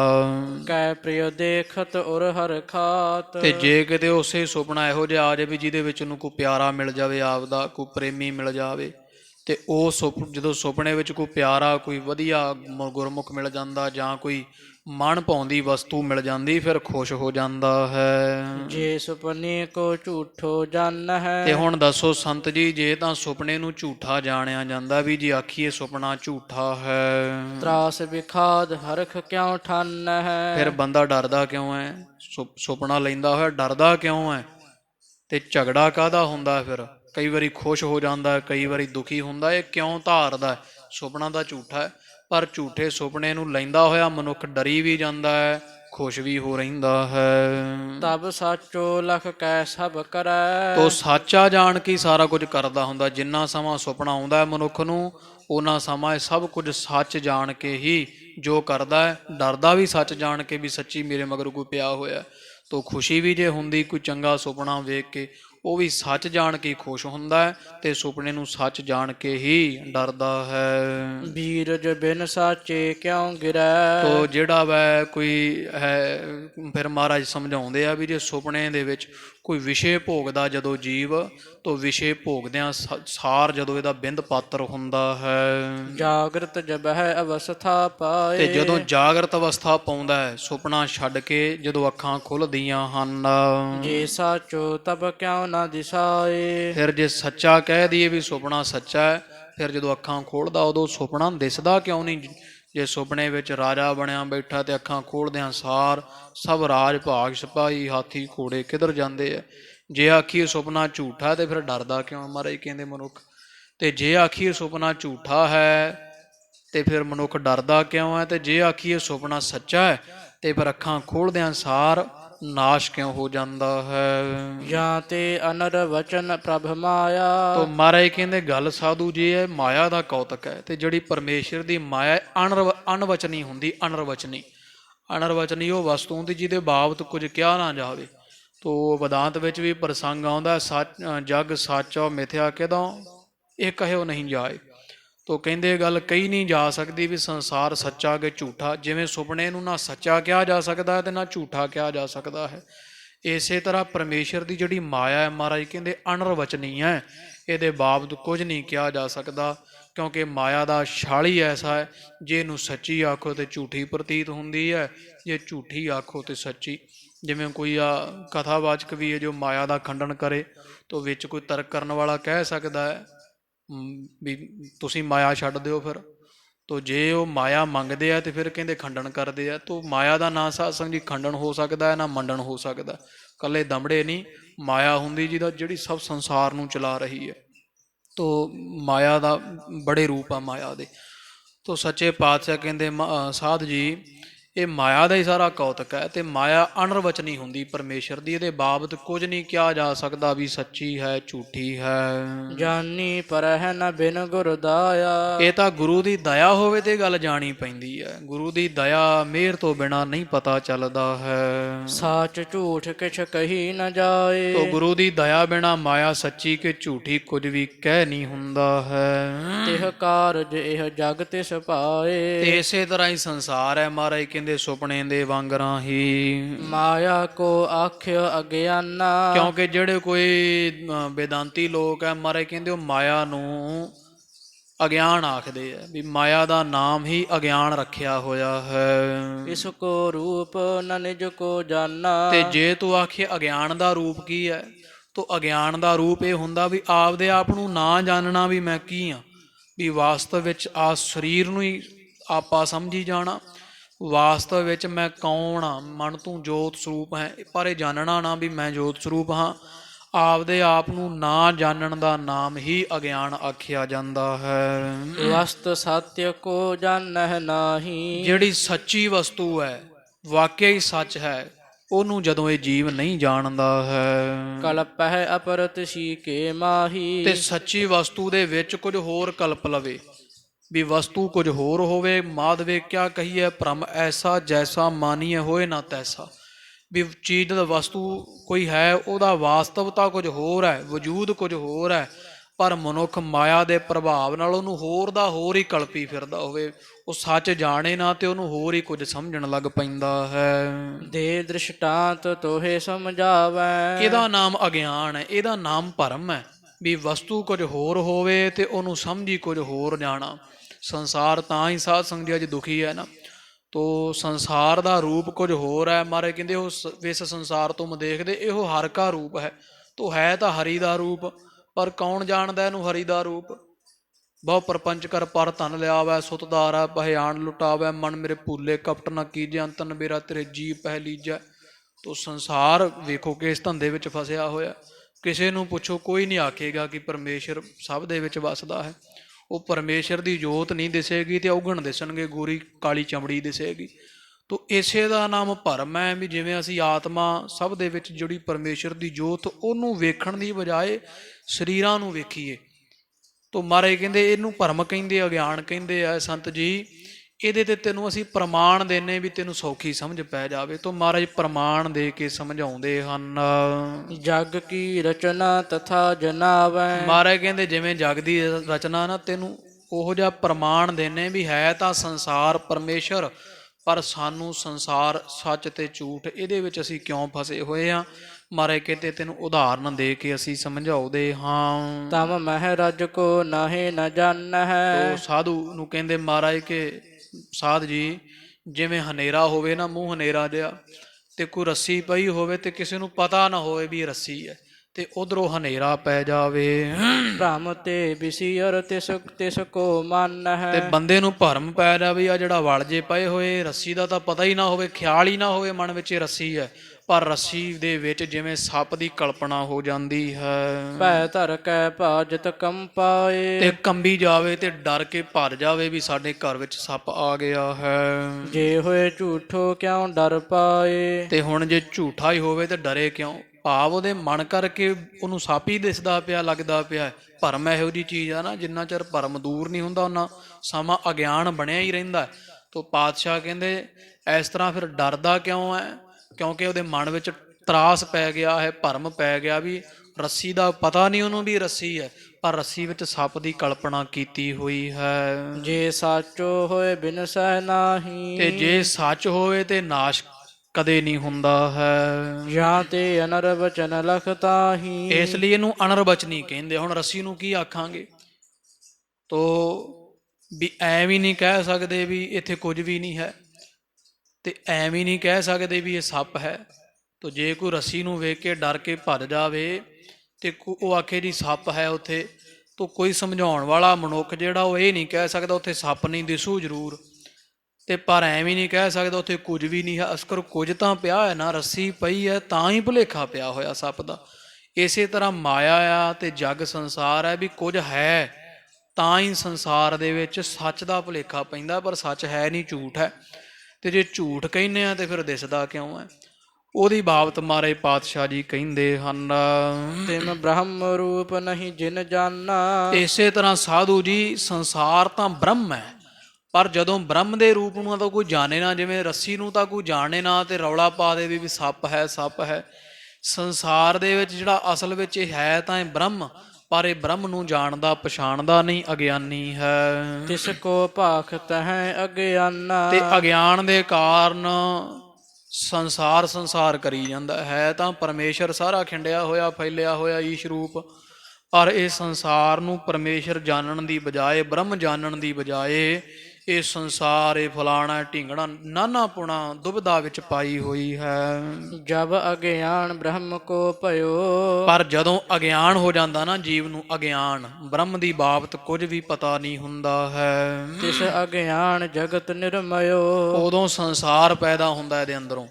ਸੰਸਾਰ ਕੁਝ ਨਹੀਂ ਹੈ ਪਾਤਸ਼ਾਹ ਕਹਿੰਦੇ, ਪਰ ਜਦੋਂ ਬ੍ਰਹਮ ਦੀ ਬਾਬਤ ਇਹਨੂੰ ਪਤਾ ਨਹੀਂ ਹੈ, ਜਿਵੇਂ ਕਿਸੇ ਨੂੰ ਰੱਸੀ ਦਾ ਪਤਾ ਨਾ ਹੋਵੇ। ਜਦੋਂ ਰੱਸੀ, ਜਿਹਨੂੰ ਪਤਾ ਵੀ ਇੱਥੇ ਰੱਸੀ ਪਈ ਹੈ, ਉਹ 20 ਵਾਰੀ ਲੰਘੇ ਰੱਸੀ ਕੋਲ, ਉਹਨੂੰ ਕਦੇ ਪ੍ਰਤੀਤ ਹੀ ਨਹੀਂ ਹੋਊ ਵੀ ਇਹ ਸੱਪ ਹੈ, ਕਿਉਂਕਿ ਉਹਨੂੰ ਪਤਾ ਹੈ ਰੱਸੀ ਹੈ, ਉਹਨੂੰ ਸੱਪ ਨਹੀਂ ਪ੍ਰਤੀਤ ਹੋ। ਪਰ ਜਿਹਨੂੰ ਰੱਸੀ ਦਾ ਨਹੀਂ ਪਤਾ ਉਹਨੂੰ ਰੱਸੀ 'ਚ ਵੀ ਸੱਪ ਲੱਗੇਗਾ। ਤੋ ਪਾਤਸ਼ਾਹ ਕਹਿੰਦੇ ਇਸੇ ਤਰ੍ਹਾਂ ਹੀ ਪਰਮੇਸ਼ਰ ਹੈ। ਜਿਹਨੂੰ ਪਰਮੇਸ਼ਰ ਦਾ ਨਹੀਂ ਪਤਾ, ਅਗਿਆਨੀ ਲੋਕ ਹੈ, ਉਹਨੂੰ ਪਰਮੇਸ਼ਰ ਦੇ ਵਿੱਚ ਵੀ ਸੰਸਾਰ ਦਿਸੀ ਜਾਂਦਾ, ਪਰਮੇਸ਼ਰ ਦੇ ਵਿੱਚ ਵੀ ਉਹਨੂੰ ਬੰਧਨ ਦਿਸੀ ਜਾਣਗੇ।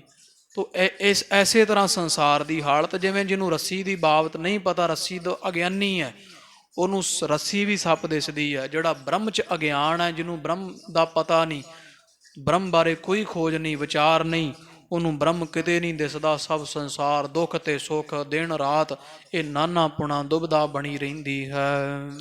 ਜਬ ਅਗਿਆਨ ਬ੍ਰਹਮ ਕੋ ਭਇਓ। ਜਦੋਂ ਦਾ ਜੀਵ ਦੇ ਮਨ ਵਿੱਚ ਬ੍ਰਹਮ ਦਾ ਅਗਿਆਨ ਪੈ ਜਾਂਦਾ ਹੈ, ਤਿਸ ਅਗਿਆਨ ਜਗਤ ਨਿਰਮਯੋ। ਉਸੇ ਅਗਿਆਨ ਦੇ ਵਿੱਚੋਂ ਸੰਸਾਰ ਪੈਦਾ ਹੁੰਦਾ ਹੈ। ਜੇ ਪਰਮੇਸ਼ਰ ਨੂੰ ਜਾਣੇ ਜਿਹੜਾ, ਉਹ ਕਿਵੇਂ ਕਵੇ ਵੀ ਇਹ ਸੰਸਾਰ ਹੈ? ਉਹ ਤਾਂ ਇਹੀ ਆਖੂਗਾ ਵੀ ਸਭ ਗੋਬਿੰਦ ਹੈ, ਸਭ ਗੋਬਿੰਦ ਹੈ, ਗੋਬਿੰਦ ਬਿਨ ਨਹੀਂ ਕੋਈ ਜੋ ਬੋਲਤ ਦੀਸਤਾ ਮਿਰਗ ਮੀਨ ਪੰਖੇਰੂ, ਸੋ ਬਿਨ ਹਰ ਜਾਪਤ ਹੈ ਨਹੀਂ ਹੋਰ।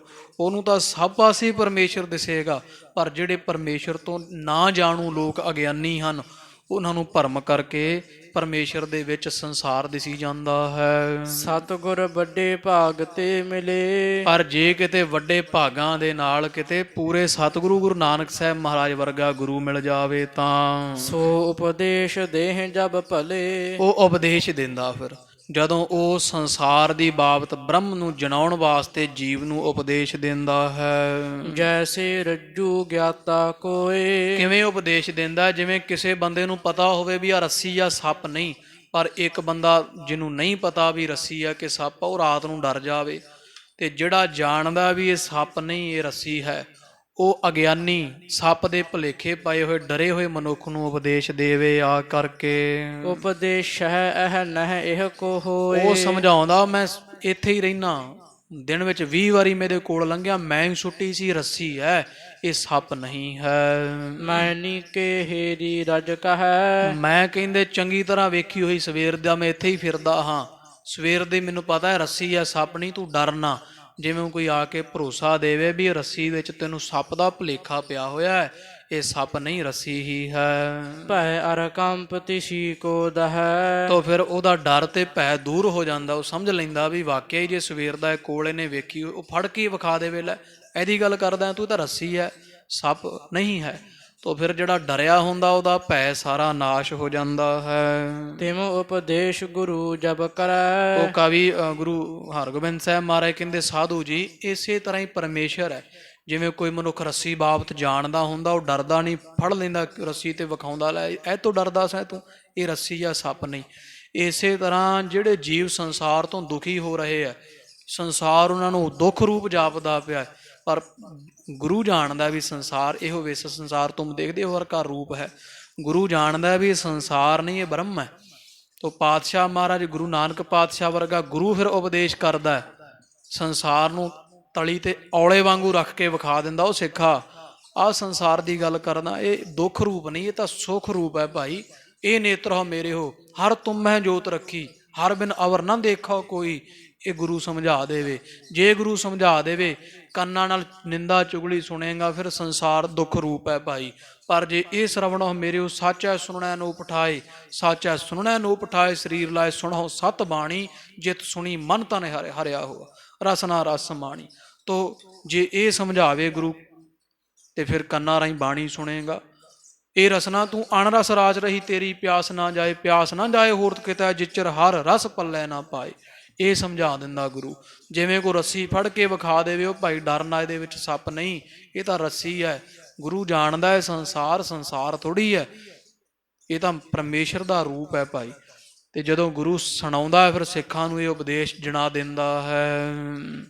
ਬ੍ਰਹਮ ਅਗਿਆਨ ਤਿਸੀ ਕੋ ਹਰੈ। ਤੇ ਉਹਦਾ ਬ੍ਰਹਮ ਦਾ ਅਗਿਆਨ ਜਿਹੜਾ ਸਾਡੇ ਅੰਦਰ ਪਿਆ ਹੋਇਆ ਹੈ, ਪਰਮੇਸ਼ਰ ਨੂੰ ਜਾਣੇ ਤੋਂ ਬਿਨਾਂ ਅਸੀਂ ਇਹਨੂੰ ਸੰਸਾਰ ਜਾਣ ਰਹੇ ਹਾਂ, ਪਰ ਕੱਲਾ ਕੱਲਾ ਕਣ ਕਣ ਪਰਮੇਸ਼ਰ ਹੈ ਧਰਤੀ ਦਾ, ਪਰ ਇਹਨੂੰ ਸੰਸਾਰ ਜਾਣੀ ਜਾਂਦੇ ਆ।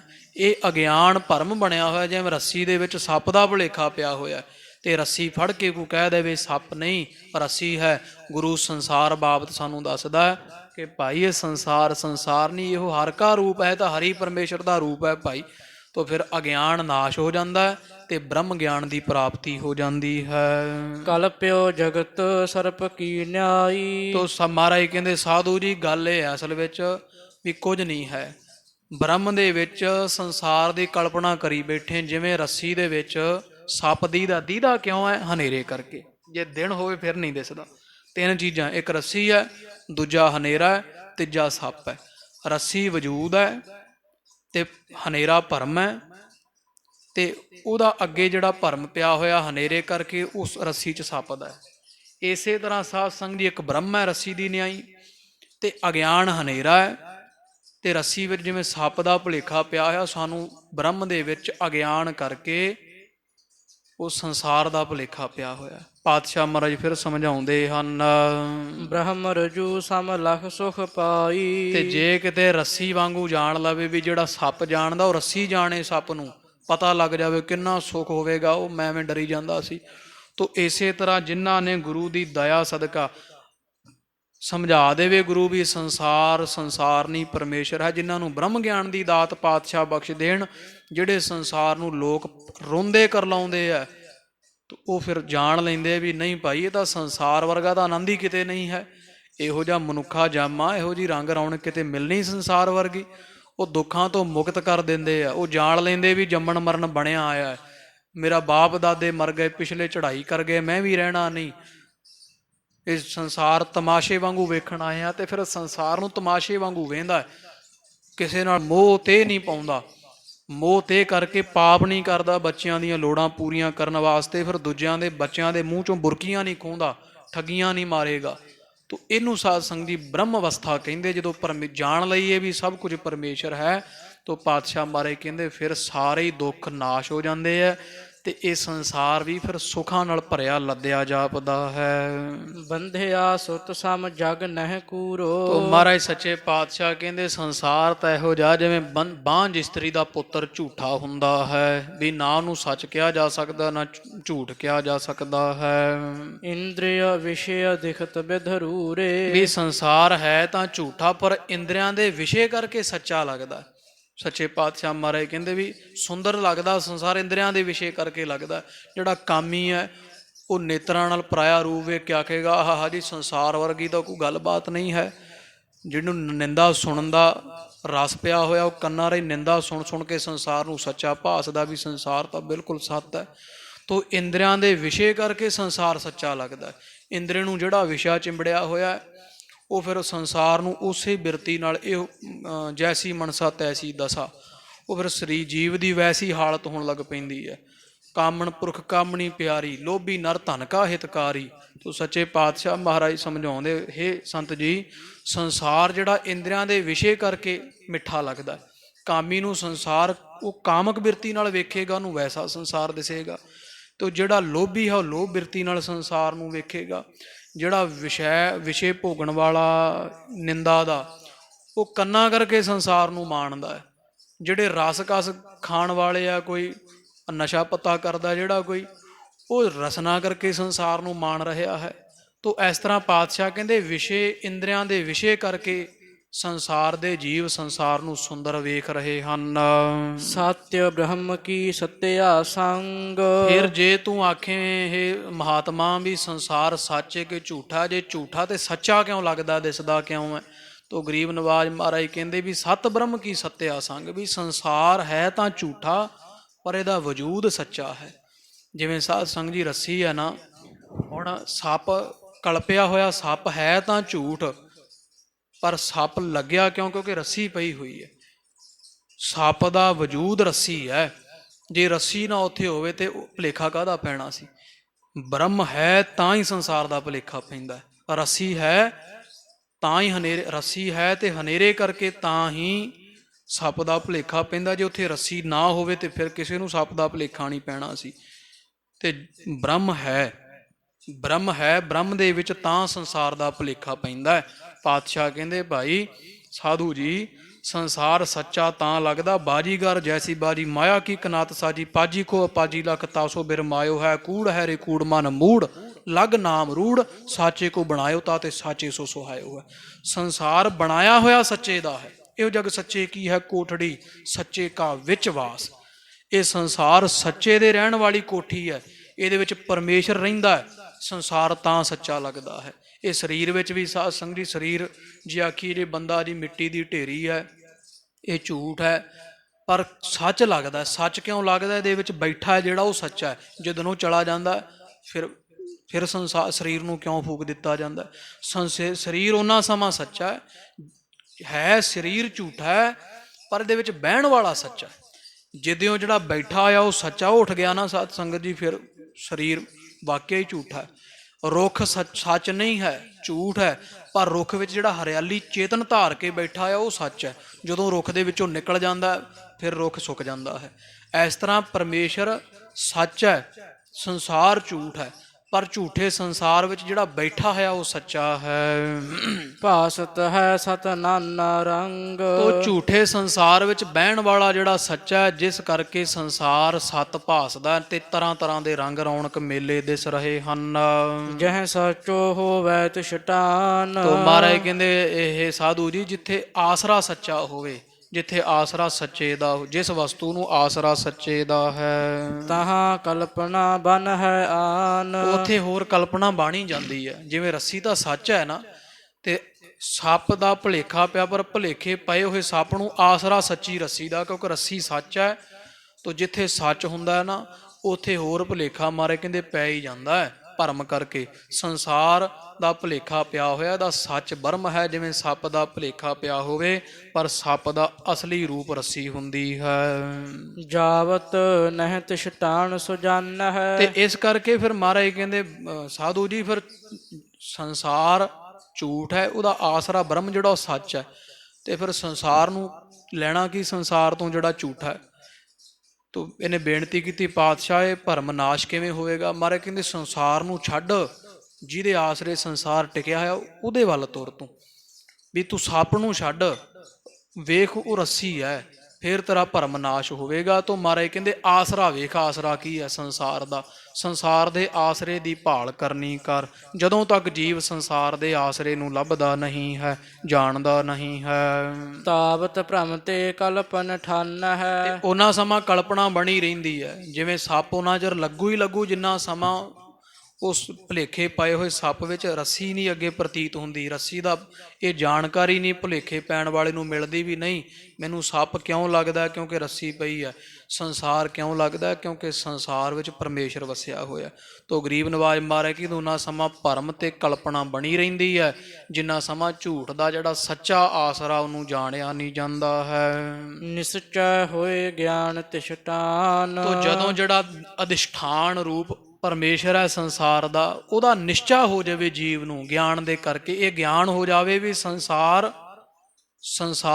ਝੂਠਾ ਹੈ, ਤੇ ਪਰ ਇਹਨੂੰ ਵਸਾਉਣ ਵਾਲਾ ਵਸਿਆ ਹੋਇਆ ਦੇ ਵਿੱਚ ਬਲਿਹਾਰੀ ਕੁਦਰਤ ਵਸਿਆ ਉਹ ਪਰਮੇਸ਼ਰ ਸੱਚਾ ਹੈ, ਤੇ ਝੂਠਾ ਸੰਸਾਰ ਟਿਕਿਆ ਸੱਚ ਦੇ ਆਸਰੇ ਹੈ। ਪੁਨਹ ਕਲਪਨਾ ਕਰਹਿ ਨ ਆਨ। ਫੇਰ ਜੀਵ ਕੋਈ ਕਲਪਨਾ ਨਹੀਂ ਕਰੇਗਾ, ਜਿਹਨੂੰ ਇਹ ਪਤਾ ਲੱਗ ਗਿਆ ਵੀ ਹਰੇਕ ਵਸਤੂ ਪਰਮੇਸ਼ਰ ਦੇ ਆਸਰੇ ਹੈ। ਤੋ ਜਦੋਂ ਪਰਮੇਸ਼ਰ ਦਾ ਆਸਰਾ ਹਰੇਕ ਵਸਤੂ ਨੂੰ ਪਤਾ ਲੱਗ ਜਾਵੇਗਾ, ਹਰੇਕ ਵਸਤੂ ਦੇ ਮਗਰ ਪਰਮੇਸ਼ਰ ਦਾ ਆਸਰਾ ਹੈ। ਰੁੱਖਾਂ ਦੀ ਹਰਿਆਲੀ ਪਰਮੇਸ਼ਰ ਹੈ, ਫੁੱਲ ਦੀ ਸੁਗੰਧੀ ਪਰਮੇਸ਼ਰ ਹੈ, ਨੇਤਰਾਂ ਦੀ ਨਿਗਾਹ ਪਰਮੇਸ਼ਰ ਹੈ, ਕੰਨਾਂ ਦੀ ਸੁਣਨ ਸ਼ਕਤੀ ਪਰਮੇਸ਼ਰ ਹੈ, ਤੋ ਪਾਣੀ ਦੀ ਸ਼ੀਤਲਤਾਈ ਪਰਮੇਸ਼ਰ ਹੈ, ਅੱਗ ਦੀ ਗਰਮੈਸ਼ ਪਰਮੇਸ਼ਰ ਹੈ, ਹਵਾ ਦਾ ਵੇਗ ਪਰਮੇਸ਼ਰ ਹੈ, ਧਰਤੀ ਦੀ ਕਠੋਰਤਾ ਪਰਮੇਸ਼ਰ ਹੈ, ਆਕਾਸ਼ ਦਾ ਵਿਆਪਪੁਣਾ ਜਿਹੜਾ ਉਹ ਪਰਮੇਸ਼ਰ ਹੈ। ਤੋ ਹਰੇਕ ਵਸਤੂ ਦੇ ਮਗਰ ਜਦੋਂ ਪਰਮੇਸ਼ਰ ਦੀ ਸੋਝੀ ਪੈ ਜਾਵੇ, ਗਿਆਨ ਪੈ ਜਾਵੇ ਵੀ ਸਭ ਦਾ ਆਸਰਾ ਪਰਮੇਸ਼ਰ ਹੀ ਹੈ, ਫਿਰ ਅਗਿਆਨ ਨਾਸ਼ ਹੋ ਜਾਂਦਾ ਹੈ, ਫਿਰ ਮੁੜ ਕੇ ਕਲਪਨਾ ਨਹੀਂ ਆਉਂਦੀ।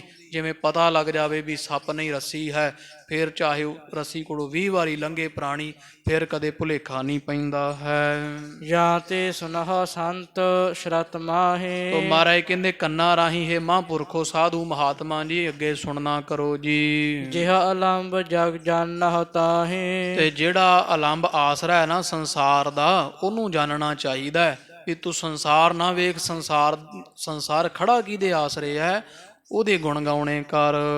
ਜਿਸ ਜਾਣੇ ਸਗਰੋ ਭ੍ਰਮ ਜਾਏ। ਤੇ ਜਿਨ੍ਹਾਂ ਨੇ ਜਾਣ ਲਿਆ ਵੀ ਸੰਸਾਰ ਤਾਂ ਉਹਦੇ ਆਸਰੇ ਖੜਾ ਜਿਹੜਾ ਸਦਾ ਸੱਚਾ ਹੈ, ਸੰਸਾਰ ਝੂਠਾ ਹੈ, ਖੜਾ ਸੱਚੇ ਦੇ ਆਸਰੇ ਹੈ।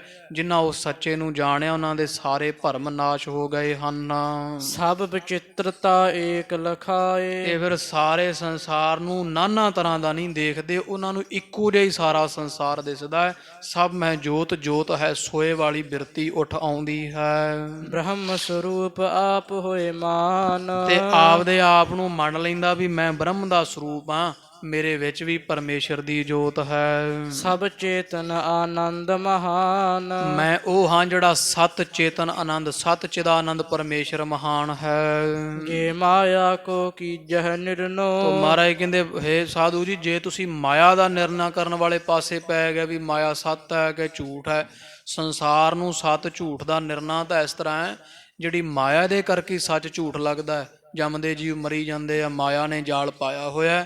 ਤੋ ਮਾਇਆ ਦਾ ਜੇ ਨਿਰਣਾ ਕਰਨ ਵਾਲੇ ਪਾਸੇ ਤੁਰੋਗੇ, ਇਸ ਕੋ ਅੰਤ ਨ ਕਿਆਹੂ ਬਰਨੋ। ਪਰਮੇਸ਼ਰ ਦੀ ਮਾਇਆ ਦਾ ਅੰਤ ਨਹੀਂ ਕਦੇ ਅੱਜ ਤੱਕ ਕਿਸੇ ਨੇ ਵਰਣਨ ਕੀਤਾ। ਸਿੱਧਾ ਪਰਮੇਸ਼ਰ ਨੂੰ ਖੋਜਣ ਤੁਰੋ। ਤੋ ਪਰਮੇਸ਼ਰ ਦੀ ਮਾਇਆ ਦਾ ਕਿਸੇ ਨੂੰ ਅੰਤ ਨਹੀਂ ਮਿਲਿਆ। ਮਾਇਆ ਵਾਲੇ ਪਾਸੇ ਤੁਰਨਾ ਮੂਰਖਤਾਈ ਹੈ। ਜੁਗ ਕੋਟਾਨ ਕੋਟ ਗਨ ਹੀਰਾ। ਆ ਕਿੰਨੇ ਲੋਕ ਜੋਗੀ ਮਨੀਸ਼ਵਰ ਮਾਇਆ ਖੋਜਦੇ ਮਰ ਗਏ। ਪਰਮੇਸ਼ਰ ਦੀ ਕਿੰਨੀ ਕੁ ਬੇਅੰਤਤਾ। ਤੋ ਪਰਮੇਸ਼ਰ ਮਾਇਆ ਕਰਕੇ ਬੇਅੰਤ ਹੈ ਨਾ। ਤੋ ਕਈ ਯੁੱਗ ਕਰੋੜਾਂ ਯੁੱਗ ਲੰਘ ਗਏ ਹੈ। ਸਾਇੰਸ ਕਹਿੰਦੀ ਜੀ 6000 ਸਾਲ ਪਹਿਲਾਂ ਧਰਤੀ ਬਣੀ, ਫਿਰ ਉਦੋਂ ਪਹਿਲਾਂ ਕੀ ਸੀਗਾ, ਇਹ ਹੋਂਦ ਵਿੱਚ ਕਿਵੇਂ ਆਇਆ, ਪਿੱਛੇ ਨੂੰ ਕਿੰਨਾ ਕੋਈ ਤੁਰਿਆ ਜਾਵੇਗਾ ਤੇ ਗਾਂਹ ਨੂੰ ਕਿੰਨਾ ਕੁ ਤੁਰਿਆ ਜਾਵੇਗਾ, ਇਹ ਮਾਇਆ ਹੈ। ਤੋ ਸੱਚੇ ਪਾਤਸ਼ਾਹ ਦੀ ਮਾਇਆ ਬੇਅੰਤ ਹੈ ਨਾ, ਇਹਦਾ ਆਰੰਭਤਾ ਦਾ ਪਤਾ ਲੱਗਦਾ ਹੈ ਤੇ ਨਾ ਹੀ ਇਹਦੀ ਸੰਪਾਪਤੀ ਕਦੋਂ ਹੋਣੀ ਪਤਾ ਲੱਗਦਾ ਹੈ। ਤਉ ਸੁਲਖੀਅਤ ਪਰੇ ਪਰੇ ਇਸ ਰਹਿ। ਕਰਕੇ ਇਹ ਜਾਣਨਾ ਚਾਹੀਦਾ ਵੀ ਪਰਮੇਸ਼ਰ ਐਡਾ ਬੇਅੰਤ, ਉਹਦੀ ਮਾਇਆ ਪਰੇ ਤੋਂ ਪਰੇ, ਪਰੇ ਤੋਂ ਪਰੇ ਹੈ। ਮਾਇਆ ਕੀ ਹੈ ਸ਼ਕਤ ਅਨੰਤ। ਪਰਮੇਸ਼ਰ ਦੀ ਬਣਾਈ ਹੋਈ ਮਾਇਆ ਦੀ ਸ਼ਕਤੀ ਅਨੰਤ ਹੈ, ਕੋਈ ਉਹਦਾ ਆਦ ਅੰਤ ਨਹੀਂ ਹੈ। ਖੋਜ ਖੋਜ ਹਾਰੇ ਬੁੱਧਵੰਤ। ਵੱਡੇ ਵੱਡੇ ਬੁੱਧੀ ਵਾਲੇ ਲੋਕ ਵੀ ਮਾਇਆ ਖੋਜਦੇ ਹਾਰ ਗਏ, ਮਰ ਗਏ ਹਨ, ਕਿਸੇ ਅੰਤ ਨਹੀਂ ਪਾਇਆ ਹੈ। ਕਿਸ ਤੇ ਪਾਰ ਨ ਪਾਇਓ ਜਾਏ। ਅੱਜ ਤੀਕਰ ਕਿਸੇ ਤੋਂ ਵੀ ਪਾਰ ਨਹੀਂ ਪਾਇਆ ਗਿਆ ਹੈ। ਤੋ ਦੇਵ ਸਭ ਹੈ ਮੁਨ, ਤੋ ਪਰਮੇਸ਼ਰ ਦਾ ਜਿੰਨਾ ਪਸਾਰਾ ਮਾਇਆ ਕਰਕੇ ਉਹ ਕੋਈ ਵੀ ਅੰਤ ਨਹੀਂ ਪਾ ਸਕਿਆ ਹੈ। ਅੰਤ ਨਾ ਪਾਤ ਦੇਵ ਸਭ ਹੈ ਮਨ, ਇੰਦਰ ਮਹਾਸਿਵ ਜੋ ਕਰੀ ਪੁਨ ਬੇਦ ਬਿਰੰਚ ਵਿਚਾਰ ਰਹਿਓ, ਹਰ ਜਾਪ ਨਾ ਛਾੜਿਓ ਏਕ ਘਰੀ। ਜਾਂ ਤੇ ਕਰਹਿ ਲਿਵ ਲਾਏ। ਇਸ ਕਰਕੇ ਸਭ ਛੱਡੋ ਨਾਨਾ ਪੁਣਾ ਤੇ ਇੱਕ ਪਰਮੇਸ਼ਰ ਜਿਹੜਾ ਸਾਰਿਆਂ ਦਾ ਆਸਰਾ ਹੈ, ਉਹਦੇ ਵਿੱਚ ਬਿਰਤੀ ਟਿਕਾਉਣੀ ਚਾਹੀਦੀ ਹੈ। ਸੋਈ ਭਗਤ ਸੰਤ ਸੋ ਗਿਆਨੀ। ਜਿਨਨੇ ਪਰਮੇਸ਼ਰ ਨਾਲ ਲਿਵਲਾਈ ਸੰਸਾਰ ਦਾ ਖਹਿੜਾ ਛੱਡਿਆ ਹੋਇਆ ਹੈ, ਸਭ ਵਿੱਚ ਪਰਮੇਸ਼ਰ ਨੂੰ ਵੇਖ ਕੇ ਹਰੇਕ ਦਾ ਮੁੱਢ ਪਰਮੇਸ਼ਰ ਜਾਣਦਾ ਹੈ, ਉਹੀ ਬ੍ਰਹਮ ਗਿਆਨੀ ਹੈ। ਉਸੇ ਦਾ ਨਾਂ ਹੀ ਸੰਤ ਹੈ, ਉਸੇ ਦਾ ਨਾਮ ਹੀ ਭਗਤ ਹੈ। ਸੋਈ ਤਤ ਬੇਤਾ ਗੁਣ ਖਾਨੀ। ਸਾਧੂ ਜੀ ਉਹੀ ਤਤ ਬੇਤਾ ਹੈ, ਉਹੀ ਭਗਤ ਹੈ, ਉਹੀ ਗੁਣਾਂ ਦੀ ਖਾਣੀ ਹੈ। ਧੰਨ ਪੁਰਖ ਤਿਨ ਲੀਨ ਸਲਾਹਾ। ਉਹ ਪੁਰਖ ਧੰਨ ਹੈ ਭਾਈ, ਜਿਨ੍ਹਾਂ ਨੇ ਸੰਸਾਰ ਤੇ ਆ ਕੇ ਲਾਹਾ ਕੱਢਿਆ ਮਨੁੱਖਾ ਜਾਮੇ ਦਾ। ਤੋ ਰੰਗਾ ਪਰੰਗਾ ਵਿੱਚ ਪੈਣ ਦੀ ਬਜਾਏ ਰੰਗ ਬਣਾਉਣ ਵਾਲੇ ਨੂੰ ਕਹਿੰਦੇ ਫੋਟੋ ਨਾ ਵੇਖ, ਫੋਟੋ ਬਣਾਉਣ ਵਾਲਾ ਵੇਖ ਕੌਣ ਹੈ। ਤੋ ਸੱਚੇ ਪਾਤਸ਼ਾਹ ਮਹਾਰਾਜ ਕਹਿੰਦੇ ਸੰਸਾਰ ਨਾ ਵੇਖ ਸਾਧੂ, ਉਹ ਵੇਖ ਜਿਹਨੇ ਸੰਸਾਰ ਨੂੰ ਬਣਾਇਆ ਹੈ। ਇਹ ਸੰਸਾਰ ਐਡਾ ਸੁੰਦਰ ਹੈ ਤੇ ਇਹਨੂੰ ਬਣਾਉਣ ਵਾਲਾ ਕਿੰਨਾ ਸੁੰਦਰ ਹੋਵੇਗਾ। ਜਿਨ੍ਹਾਂ ਨੇ ਇਹੋ ਜਿਹੀ ਬਿਰਤੀ ਰੱਖੀ ਉਹਨਾਂ ਦੇ ਜਨਮ ਸਫਲੇ ਆ ਭਾਈ, ਉਹ ਧਨਤਾ ਯੋਗ ਹਨ। ਬਿਨ ਇੱਕ ਜਾਣੇ ਅਖਿਲ ਫਨਾਹ। ਤੋ ਜਿਨ੍ਹਾਂ ਨੇ ਇੱਕ ਨੂੰ ਨਹੀਂ ਜਾਣਿਆ ਤੇ ਜਿੰਨਾ ਪਸਾਰਾ ਉਹ ਸਾਰਾ ਫਨਾ ਕਹੀਏ ਮਰ ਜਾਣ ਵਾਲਾ, ਨਾਸ਼ ਹੋ ਜਾਣ ਵਾਲਾ ਹੈ। ਸੁਣ ਸਤਿਗੁਰ ਕੇ ਬਾਕ ਸੁਸਾਧੂ। ਤੋ ਮਹਾਰਾਜ ਦੇ ਸੁੰਦਰ ਬਚਨ ਜੋ ਇਸ ਸਾਧੂ ਨੇ ਸੁਣੇ ਹਨ। ਜਾਣੇ ਇਹ ਅਵਤਾਰ ਅਗਾਧੂ। ਤੇ ਮਨ ਚ ਜਾਣਿਆ ਵੀ ਇਹ ਤਾਂ ਬਿਲਕੁਲ ਉਹੀ ਗੁਰੂ ਨਾਨਕ ਸਾਹਿਬ ਮਹਾਰਾਜ ਦਾ ਪਵਿੱਤਰ ਸਰੂਪ ਹਨ। ਅਗਾਧੂ ਡੂੰਘਾ ਪਰਮੇਸ਼ਰ ਦਾ ਅਵਤਾਰ ਹੈ। ਕਿਰਪਾ ਦ੍ਰਿਸ਼ਟ ਤੇ ਭਇਓ ਨਿਹਾਲ। ਤੋ ਗੁਰੂ ਹਰਗੋਬਿੰਦ ਸਾਹਿਬ ਮਹਾਰਾਜ ਨੇ ਬੜੀ ਮਿਹਰ ਭਰੀ ਦ੍ਰਿਸ਼ਟੀ ਕੀਤੀ, ਸਾਧੂ ਨੂੰ ਨਦਰੋ ਨਦਰ ਨਿਹਾਲ ਕਰ ਦਿੱਤਾ, ਬ੍ਰਹਮ ਗਿਆਨ ਦੀ ਦਾਤ ਬਖਸ਼ ਦਿੱਤੀ ਹੈ। ਤਬ ਗੁਰ ਮਹਿਮਾ ਲਖੀ ਵਿਸਾਲ। ਇਹਨੇ ਜਾਣੀ ਵੀ ਗੁਰੂ ਹਰਗੋਬਿੰਦ ਸਾਹਿਬ ਮਹਾਰਾਜ ਤਾਂ ਪਰਮੇਸ਼ਰ ਹਨ ਭਾਈ, ਬੜੀ ਮਹਿਮਾ ਇਹਨਾਂ ਦੀ। ਧੰਨ ਧੰਨ ਗੁਰ ਕਹਿ ਸੁਭ ਬਾਨੀ। ਬੜੇ ਸੁੰਦਰ ਬਚਨ ਕਹੇ ਆਖਿਆ ਪਾਤਸ਼ਾਹ ਤੁਸੀਂ ਧੰਨ ਹੋ ਮਹਾਰਾਜ, ਤੁਸੀਂ ਧੰਨ ਹੋ, ਪਰਮੇਸ਼ਰ ਸਰੂਪ ਹੋ। ਪਦ ਅਰਬਿੰਦ ਬੰਦਨਾ ਠਾਨੀ। ਤੇ ਸਾਧੂ ਨੇ ਦੋਵੇਂ ਹੱਥ ਜੋੜ ਕੇ ਪਾਤਸ਼ਾਹ ਮਹਾਰਾਜ ਦੇ ਚਰਨਾਂ ਤੇ ਮੱਥਾ ਟੇਕਿਆ ਹੈ। ਸੰਸਹਿ ਭਇਓ ਉਰ ਮੇਰਾ। ਤੇ ਕਿਆ ਮਹਾਰਾਜ ਮੇਰੇ ਮਨ ਦੇ ਸਾਰੇ ਸੰਕੇ ਤੁਸਾਂ ਨੇ ਦੂਰ ਕਰ ਦਿੱਤੇ ਹਨ, ਵੀ ਸੰਸਾਰ ਨੂੰ ਛੱਡ ਕੇ ਇਹਦੇ ਆਸਰੇ ਨੂੰ ਪੂਜਣਾ ਚਾਹੀਦਾ ਹੈ। ਸੁਣਤ ਬਾਕ ਅਰ ਦਰਸ਼ਨ ਹੇਰਾ। ਤੇ ਮਹਾਰਾਜ ਦੇ ਬਚਨ ਸੁਣੇ ਆ ਮਹਾਰਾਜ, ਮੇਰੇ ਵੱਡੇ ਭਾਗ ਤੁਹਾਡਾ ਦਰਸ਼ਨ ਕਰਨ ਦਾ ਸੁਭਾਗ ਮਿਲਿਆ ਹੈ। ਜਾਏ ਆਪਣੇ ਥਾਨ ਰਹਿਓ ਹੈ। ਤੋ ਸਾਧੂ ਸਾਧ ਸੰਗ ਦੀ ਆਪਣੀ ਕੁੱਲੀ ਇਹਨੇ ਪਾਈ ਹੋਈ ਸੀ, ਹੁਣ ਵੀ ਉੱਥੇ ਮਜਨੂੰ ਟਿੱਲੇ ਦੇ ਨਾਲ ਇਹਦੀ ਸਮਾਧ ਬਣੀ ਹੋਈ ਹੈ। ਇਹ ਆਪਣੇ ਉਸ ਸਥਾਨ ਜਿੱਥੇ ਝੌਂਪੜੀ ਕੁੱਲੀ ਪਾਈ ਸੀ ਉੱਥੇ ਜਾ ਟਿਕਿਆ ਹੈ। ਚਿਤਵਤ ਚਿਤ ਗੁਰ ਜੋ ਗੁਰੂ ਕਹਿਓ ਹੈ। ਤੇ ਜੋ ਗੁਰੂ ਹਰਗੋਬਿੰਦ ਸਾਹਿਬ ਨੇ ਉਪਦੇਸ਼ ਦਿੱਤਾ ਵੀ ਸੰਸਾਰ ਨੂੰ ਛੱਡ ਕੇ ਸੰਸਾਰ ਦੇ ਆਸਰੇ ਨੂੰ ਪੂਜਣਾ ਚਾਹੀਦਾ, ਇਹ ਉਸੇ ਤਰ੍ਹਾਂ ਮਹਾਰਾਜ ਦੇ ਉਪਦੇਸ਼ ਨੂੰ ਚਿਤਵਣ ਲੱਗਾ ਹੈ, ਪਰਮੇਸ਼ਰ ਨੂੰ ਧਿਆਉਣ ਲੱਗਾ ਹੈ। ਡੇਢ ਜਾਮ ਨਿਸ ਭਈ ਗਈ ਬਤੀਤ। ਤੇ ਡੇਢ ਪਹਿਰ ਰਾਤ ਲੰਘ ਗਈ ਮਹਾਰਾਜ ਵਿਚਾਰ ਗੋਸ਼ਟੇ ਕਰਦਿਆਂ ਹੋਇਆਂ। ਉਪਦੇਸਿਓ ਲਖ ਕੈ ਜੁਤ ਪ੍ਰੀਤ। ਮਹਾਰਾਜ ਨੇ ਦੇ ਮਨ ਦੀ ਪ੍ਰੀਤੀ ਜਾਣ ਕੇ ਉਪਦੇਸ਼ ਕੀਤਾ। ਤੇ ਵੇਖੋ ਪਾਤਸ਼ਾਹ ਮਹਾਰਾਜ ਦੇ ਸਮਾਂ ਜ਼ਰੂਰ ਸੀ ਬਰਾਜਣ ਦਾ, 9 ਕੁ ਵਜੇ ਬਰਾਜ ਜਾਂਦੇ ਸੀ, ਪਰ ਬਾਦਸ਼ਾਹ ਗਰੀਬ ਨਵਾਜ ਮਹਾਰਾਜ ਤਕਰੀਬਨ ਡਟੇ ਰਹੇ। ਉਹਨਾਂ ਸਾਮ ਉਪਦੇਸ਼ ਦਿੱਤਾ। ਇਹ ਸਾਧੂ ਦੇ ਹਿਰਦੇ ਦੀ ਪ੍ਰੀਤੀ ਜਾਣ ਕੇ, ਇਹਨੂੰ ਜਗਿਆਸੂ ਜਾਣ ਕੇ ਮਹਾਰਾਜ ਅੱਧੀ ਰਾਤ ਤੀਕਰ ਵੀ ਇਹਨੂੰ ਉਪਦੇਸ਼ ਬਖਸ਼ੀ ਗਏ ਹਨ। ਹੁਣ ਸਤਿਗੁਰ ਸ੍ਰੀ ਹਰਗੋਬਿੰਦ। ਉਹ ਇਸ ਤੋਂ ਬਾਅਦ ਸਾਧੂ ਆਪਣੀ ਕੁਟੀਆ ਨੂੰ ਜਾ ਪਹੁੰਚਿਆ। ਧੰਨ ਗੁਰੂ ਹਰਗੋਬਿੰਦ ਸਾਹਿਬ ਮਹਾਰਾਜ ਜੋ ਸਨ। ਭਏ ਅਰੂੜ ਪ੍ਰਯੰਕ ਬਿਲੰਦ। ਪਾਤਸ਼ਾਹ ਸੁੰਦਰ ਵੱਡੇ ਪਲੰਘੇ ਉੱਪਰ ਅਰੂੜ ਹੋ ਗਿਆ, ਸਵਾਰ ਹੋ ਗਏ, ਬਰਾਜ ਗਏ ਹਨ। ਪੌੜ ਰਹੇ ਸੁਖ ਪਾਏ ਵਡੇਰੇ। ਬਥੇਰੇ ਵੱਡੇ ਸੁਖ ਪਾਉਂਦੇ ਹੋਏ ਸੱਚੇ ਪਾਤਸ਼ਾਹ ਮਹਾਰਾਜ ਜੀ ਬਰਾਜ ਗਏ ਹਨ।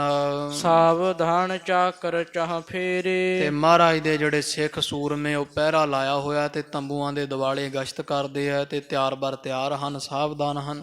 ਸਤਿਗੁਰੂ ਮਹਾਰਾਜ ਜੀ ਇਸੇ ਤਰ੍ਹਾਂ ਇੱਥੇ ਰਾਤਰੀ ਹੋਈ ਤੋਂ ਮਹਾਰਾਜ ਸਾਧੂ ਨੂੰ ਉਪਦੇਸ਼ ਬਖਸ਼ਿਸ਼ ਕਰਕੇ ਵਿਰਾਜਣਾ ਕੀਤਾ। ਤੋ ਇਹ ਵਿਚਾਰ ਸਾਧ ਸੰਗਤ ਦੀ ਵੈਸੇ ਬਹੁਤ ਸੂਖਮ ਹੁੰਦਾ ਹੈ, ਪਰ ਇਹਦੀ ਸੋਝੀ ਪੈ ਜਾਵੇ ਤੇ ਆਨੰਦ ਹੀ ਆਨੰਦ ਹੈ। ਇਹਦੇ ਵਿੱਚ ਜਿਹੜੀ ਅਵਸਥਾ ਦਿੱਤੀ ਹੈ ਗੁਰੂ ਹਰਗੋਬਿੰਦ ਸਾਹਿਬ ਮਹਾਰਾਜ ਜਿਵੇਂ ਦੱਸਿਆ ਆ, ਤੋ ਇਹ ਹੁੰਦਾ ਹੈ ਵੀ ਇੱਕ ਜਾਗਰਤ ਅਵਸਥਾ ਹੁੰਦੀ, ਜਿਵੇਂ ਆ ਜਾਗ ਰਹੇ, ਇੱਕ ਸੁਪਨ ਅਵਸਥਾ ਹੁੰਦੀ, ਸੁੱਤੇ ਪਿਆ ਸੁਪਨਾ ਆਉਣਾ। ਤੋ ਇੱਕ ਸਾਧ ਸੰਗਤ ਦੀ ਤੰਦਰ ਅਵਸਥਾ ਹੁੰਦੀ ਹੈ ਵਿੱਚ, ਉਹ ਨਾ ਨੀਂਦ ਆਉਂਦੀ ਉਹਦੇ ਵਿੱਚ ਤੇ ਸੁਣੀ ਸਭ ਕੁਝ ਹੀ ਜਾਂਦਾ ਹੁੰਦਾ ਹੈ ਜੋ ਕੁਝ ਹੋ ਰਿਹਾ ਹੈ, ਤੇ ਉਹ ਸੁਣਦਾ ਸਭ ਕੁਝ ਹੀ ਹੈ, ਪਰ ਜਦੋਂ ਤੁਸੀਂ ਉੱਠੋਗੇ ਤੇ ਨੀਂਦ ਵੀ ਪੂਰੀ ਹੋ ਗਈ ਹੁੰਦੀ ਹੈ। ਉਹ ਅਕਸਰ ਹੀ ਜਦੋਂ ਕੋਈ ਆਪ ਕੀਰਤਨ ਸੁਣੋ ਗੁਰੂ ਘਰ, ਕੋਈ ਸਮਾਧੀ ਲਾ ਕੇ 2-4 ਘੰਟੇ ਅਭਿਆਸ ਨਾਲ ਪਹਿਲਾਂ ਘੰਟਾ ਉਹ ਨੀਂਦ ਆਏ ਕਰੇਗੀ। ਜਦੋਂ ਰੰਭ ਵਿੱਚ ਕੋਈ ਕੀਰਤਨ ਸੁਣੋਗੇ ਪੂਰੇ ਆਨੰਦ ਨਾਲ, ਤੇ ਪਹਿਲਾਂ ਨੀਂਦ ਆਉਣੀ ਸ਼ੁਰੂ ਹੋ ਜਾਵੇਗੀ, ਫਿਰ ਹੌਲੀ ਹੌਲੀ ਨੀਂਦ ਘਟਣ ਲੱਗ ਜਾਂਦੀ ਹੈ। ਮਿੱਠੀ ਮਿੱਠੀ ਨੀਂਦ ਆਈ ਵੀ ਜਾਂਦੀ ਹੈ। ਸਾਰੀ ਰਾਤ ਚਾਹੇ ਬੈਠੇ ਰਹੋ ਚੌਂਕੜਾ ਲਾ ਕੇ, ਜਦੋਂ ਤੜਕੇ ਉੱਠੋਗੇ ਤੁਹਾਡੀ ਨੀਂਦ ਵੀ ਪੂਰੀ ਹੋਊਗੀ ਤੇ ਤੁਸੀਂ ਸਾਰਾ ਕੀਰਤਨ ਤੇ ਉਹ ਵੀ ਸੁਣਿਆ ਹੋਊਗਾ ਜੋ ਵੀ ਤੁਹਾਡਾ ਉੱਥੇ ਸੁਣ ਰਿਹਾ ਆਸੇ ਪਾਸੇ। ਤੋ ਇਹ ਵੀ ਇੱਕ ਬੜੇ ਆਨੰਦ ਦਾ ਜਿਹੜਾ ਪ੍ਰਤੀਕ ਹੈ, ਆਨੰਦ ਬਖਸ਼ਣ ਵਾਲੀ ਮਹਾਰਾਜ ਦੀ ਘਰ ਦੀ ਦਾਤ ਹੈ, ਜਿਹਨੂੰ ਤੰਦਰ ਅਵਸਥਾ ਵੀ ਕਹਿ ਦਿੰਦੇ ਹਨ। ਤੋ ਸੱਚੇ ਪਾਤਸ਼ਾਹ ਮਹਾਰਾਜ ਗਰੀਬ ਨਵਾਜ ਸੰਗਤ ਦੇ ਦਰ ਹਾਜ਼ਰੇ ਪ੍ਰਵਾਨ ਕਰਨ। ਇਹ ਪਾਵਨ ਪਵਿੱਤਰ ਇਤਿਹਾਸ ਸ਼ਰਵਣ ਕਰਕੇ ਲਾਹਾ ਪ੍ਰਾਪਤ ਕਰੀਏ ਜੀ। ਅੱਗੇ ਜਿਵੇਂ ਮਹਾਰਾਜ ਫਿਰ ਜਹਾਂਗੀਰ ਬਾਦਸ਼ਾਹ ਨੂੰ ਮਿਲਣ ਗਏ, ਇਹਨਾਂ ਦਾ ਮੇਲ ਹੋਇਆ, ਜੋ ਵਿਚਾਰ ਗੋਸ਼ਟੀ ਹੋਈ, ਉਹ ਸਾਰਾ ਪ੍ਰਸੰਗ ਕੱਲ੍ਹ ਦੇ ਦੀ ਬਾਣ ਵਿੱਚ ਵਿਚਾਰਾਂ ਸੁਣਾਂਗੇ। ਸਮਾਪਤੀ ਹੈ ਜੀ ਹੋਈਆਂ ਭੁੱਲਾਂ ਦੀ ਖਿਮਾ, ਇਹ ਲੋਕ ਸੁਖੀਏ ਪਰਲੋਕ ਸੁਹੇਲੇ, ਨਾਨਕ ਹਰ ਪ੍ਰਭ ਆਪੇ ਮੇਲੇ। ਪੁਨ ਸਤਿਗੁਰ ਸ੍ਰੀ ਹਰਗੋਬਿੰਦ, ਪਏ ਅਰੂੜ ਪ੍ਰਿਅੰਕ ਬਿਲੰਦ, ਪੌੜ ਰਹੇ ਸੁਖ ਪਾਏ ਵਡੇਰੇ, ਸਾਵਧਾਨ ਚਾਕਰ ਚਾਹੁ ਫੇਰੇ। ਵਾਹਿਗੁਰੂ ਜੀ ਕਾ ਖਾਲਸਾ, ਵਾਹਿਗੁਰੂ ਜੀ ਕੀ ਫਤਿਹ।